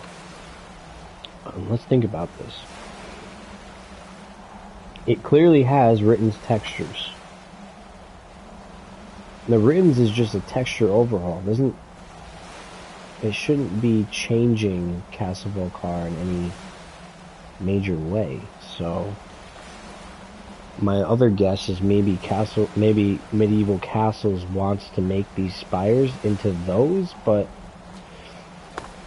even that doesn't make sense. The placement doesn't even line up, and there's absolutely nothing going on with this one. So I think that's just a fluke with Medieval Castles.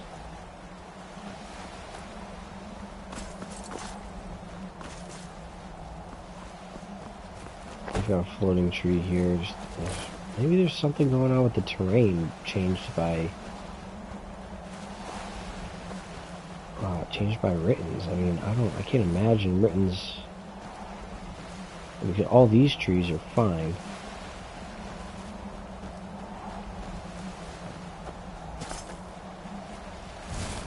That's an easy one to remove at any rate.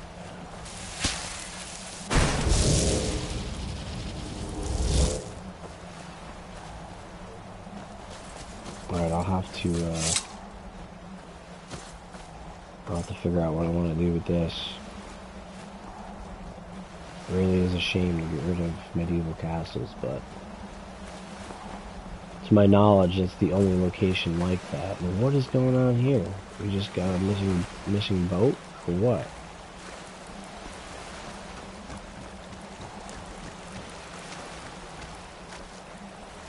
They are static. They don't fall down when I hit them, so.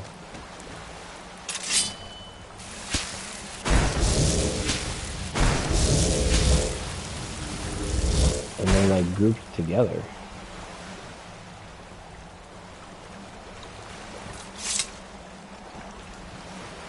Very interesting. I don't know what else could be really altering this area. I don't have really any super heavy mods. It's really just Ritten's touching this and apparently Medieval Castles. I mean, water for E&D, maybe? Doubtful though. It's almost like there's supposed to be a boat here. And those things should be floating on the boat, but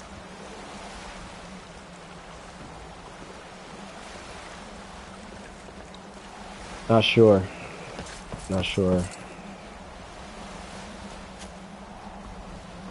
We'll fix it. No worries. One more screenshot before I leave.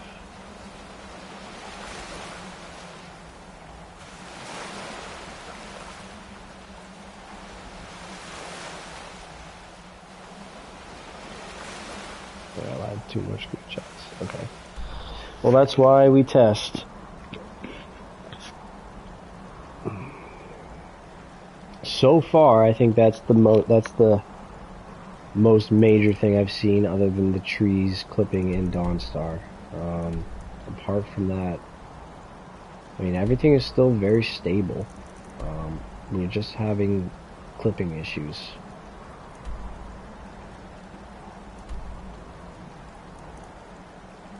For a moment, the thought crossed my mind, northern roads, but there's no roads over in Castle Volcar. That's something typical that you'd see with like a conflict with northern roads, but I don't understand. There is no northern roads, so that shouldn't be a problem.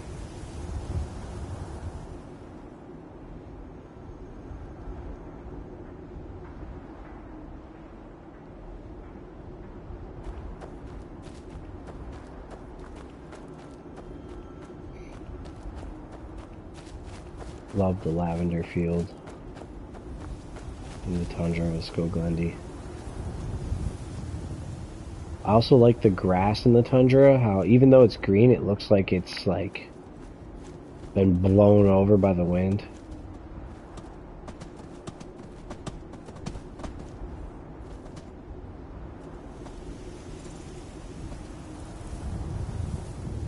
Oh, brother, you just ruined my screenshot.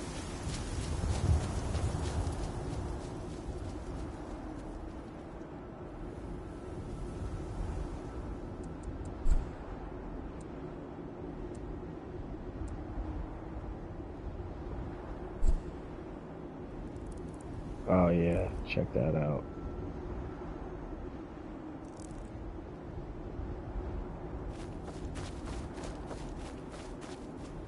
Oh man.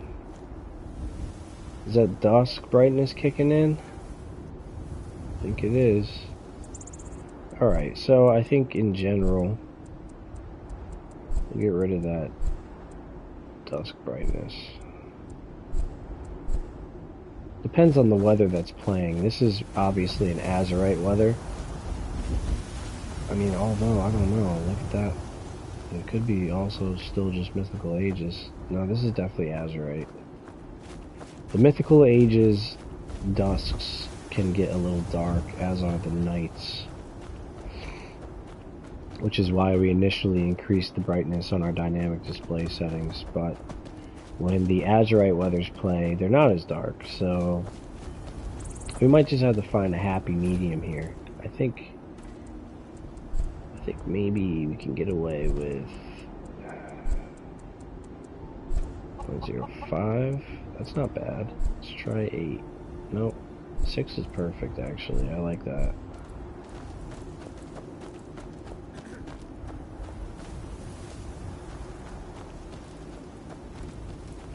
Maybe even back down to 5, but we're gonna let this rock for a bit.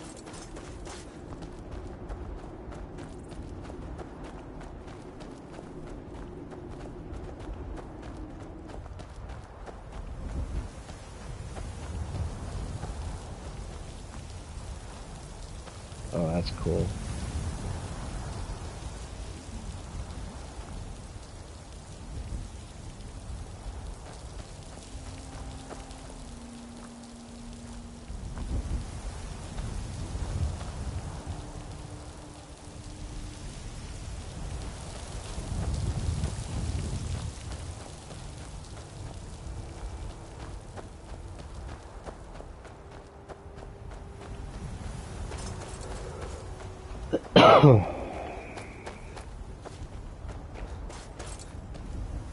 Yeah, just a hair too intense.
Excuse me.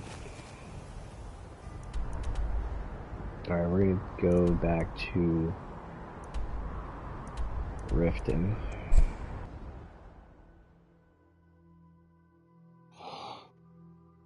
And we're gonna wrap this up shortly here. I mean, we've been doing this for about 3 hours now. This is the longest one I've ever done. I'll give it a minute for our... Actually, I don't even want to wait for it. I'm gonna just fast forward this to dawn.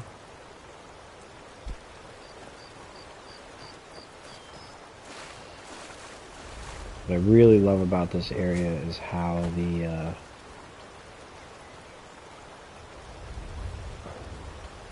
everything reflects off the water.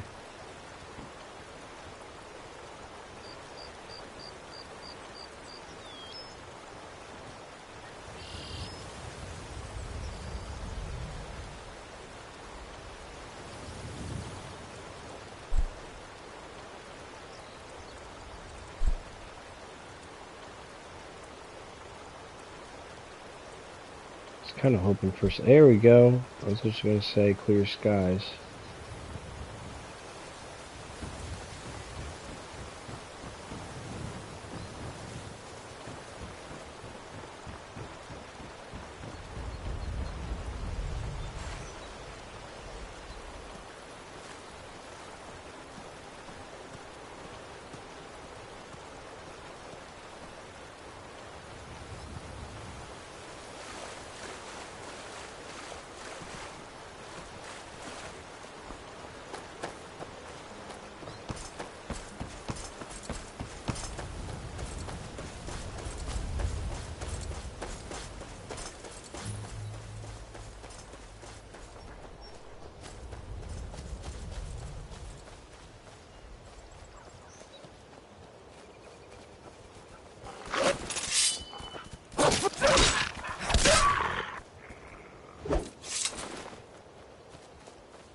Grabbing a few screenshots.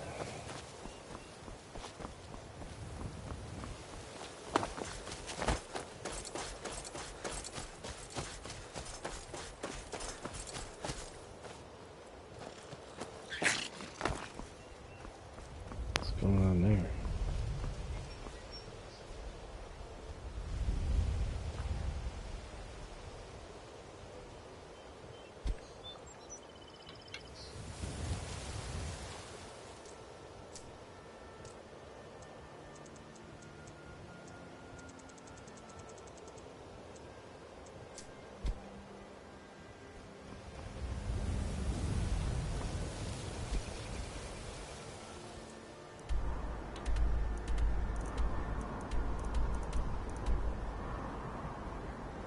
Oh, one more thing I want to check.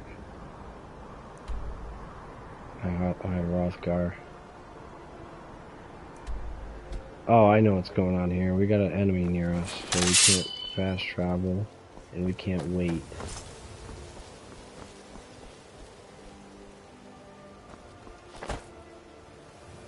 Wherever he is, there he is.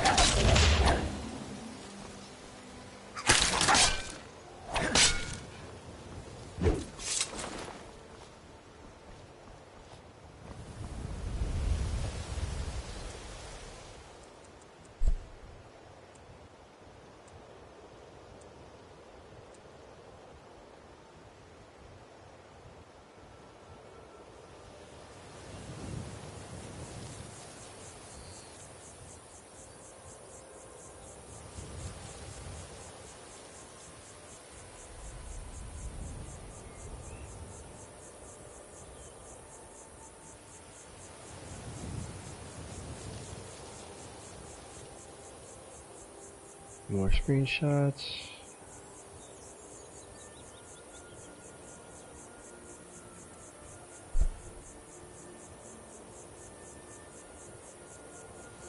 Ooh, that's gorgeous.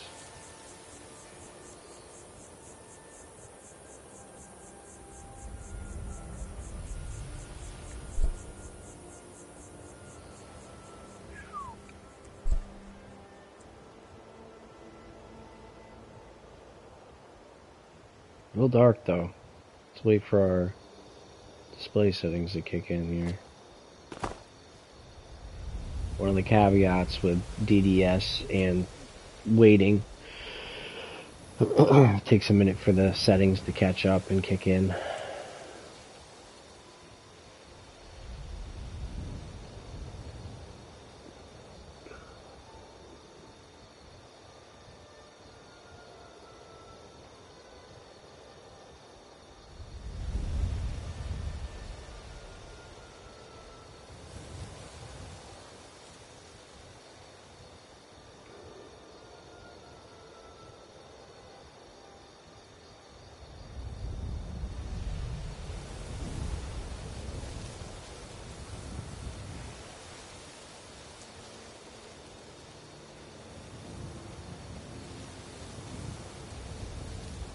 Eventually. If they kick in, what's going on? It must be on a timer.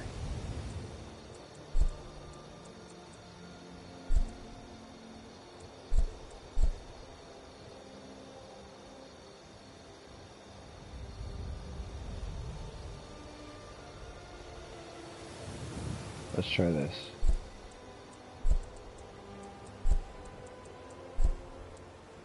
There it goes. Everything all at once.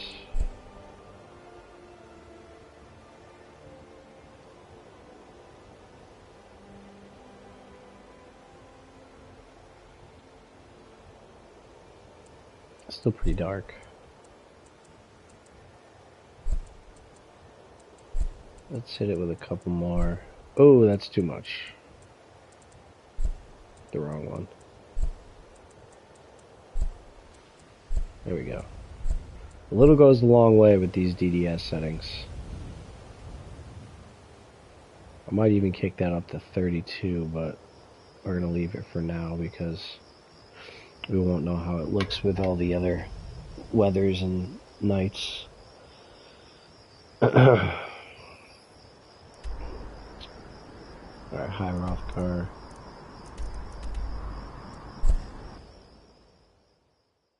I do want to make a trip back to Riverwood at some point.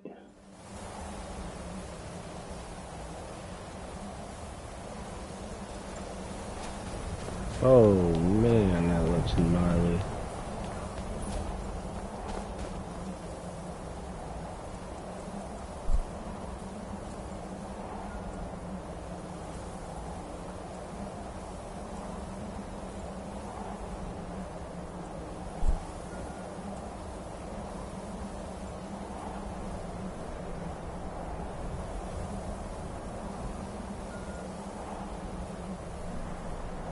This settings a minute to equalize.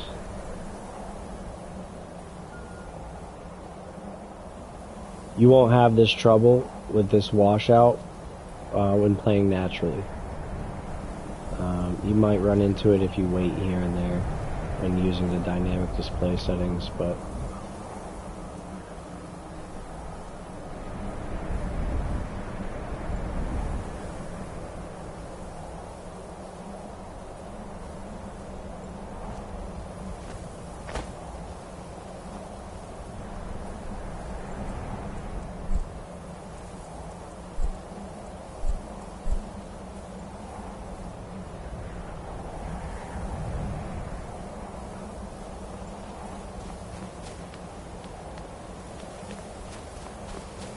there we go.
Gorgeous.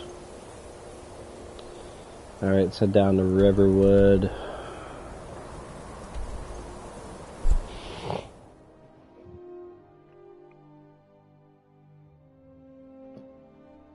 And then we're gonna wrap it up.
Excuse me.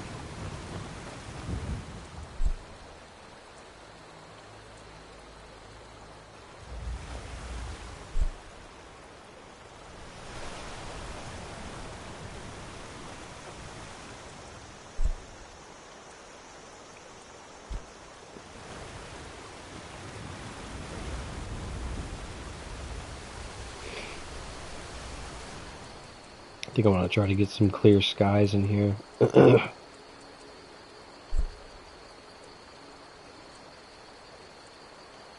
Ooh, that's kind of enticing.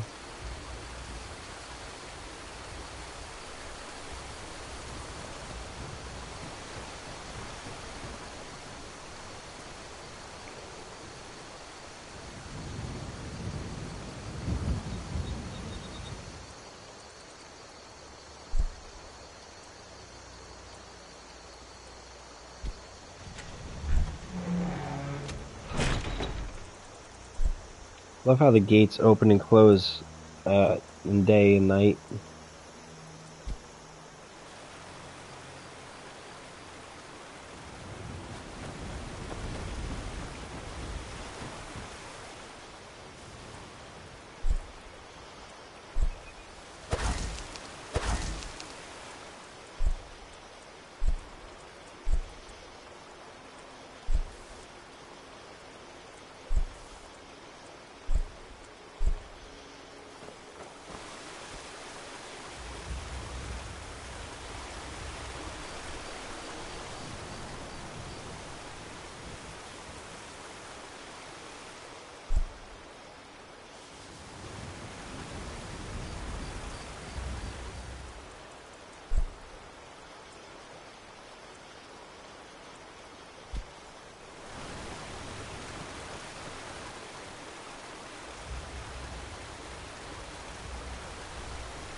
I've been hoping for some clear weather, but it just gets cloudier and cloudier. Ooh, this like kind of humid mist going on here. That's kind of cool.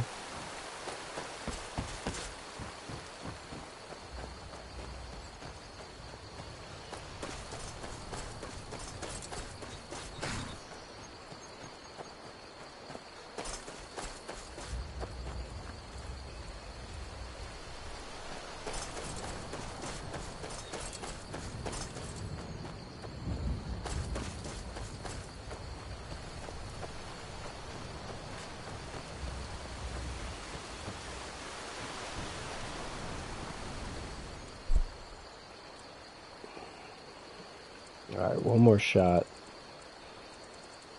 at the sunny weather.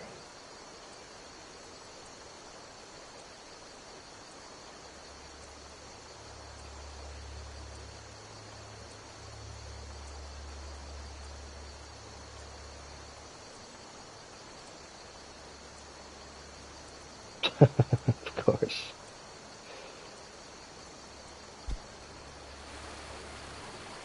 Well, it's just gonna be overcast. It is what it is.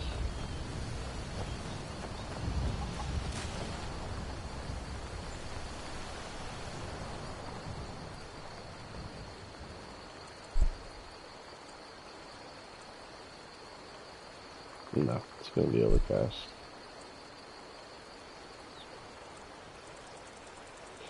Alright, last shot.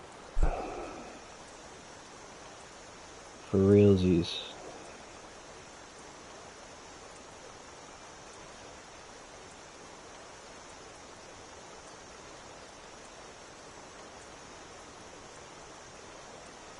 Oh, can I work with this? Yes.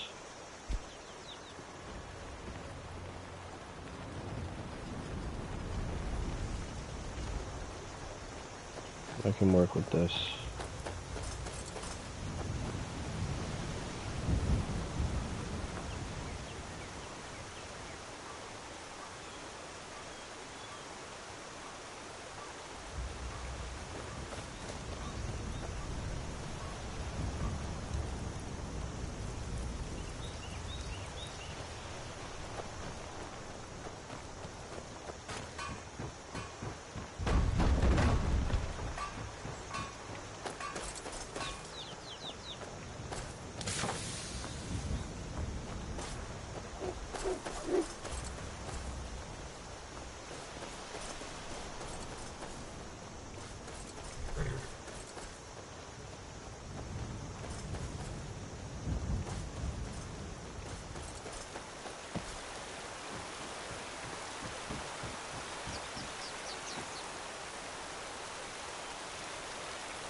Alright, I think that's going to be it for me, guys. That's, got an almost 4-hour stream. No crashes, everything's stable. Few errors with the, or conflicts rather, with the, with some clipping and stuff. We'll have to tune that up, and I would definitely work on that, because I'm a stickler for that kind of stuff, so it would be nice to get all that working as intended. But otherwise, I'm pretty happy with how everything came out. The weathers are looking gorgeous. The atmosphere is gorgeous. The lighting, interior lighting, I'm going to switch back to luminosity. May have to, unfortunately, drop medieval castles. I'm going to try disabling it and see if that issue outside of Castle Valkyria sorts itself out. I'm also going to look into a more modular approach with the city trees mod, using that with trees and cities and filling in the gaps for places like Riverwood and some of the other farms and smaller towns. So look for those changes in versions V.1 and 5.1 and 5.2. So no word on when those will be out. I might release V1 with some of the easier changes featuring the lighting and the cloudy skies. Basically what I'm running right now, just changing out the interior lighting, and yeah, we'll go from there. But I hope you guys enjoyed this. If you have any questions, feel free to DM me, or feel free to ask them right in the GhosTa's Skyrim thread on the Breathing Life Discord. Those are probably the two best ways to get a hold of me. and I'll do my best to help you out in any way I can.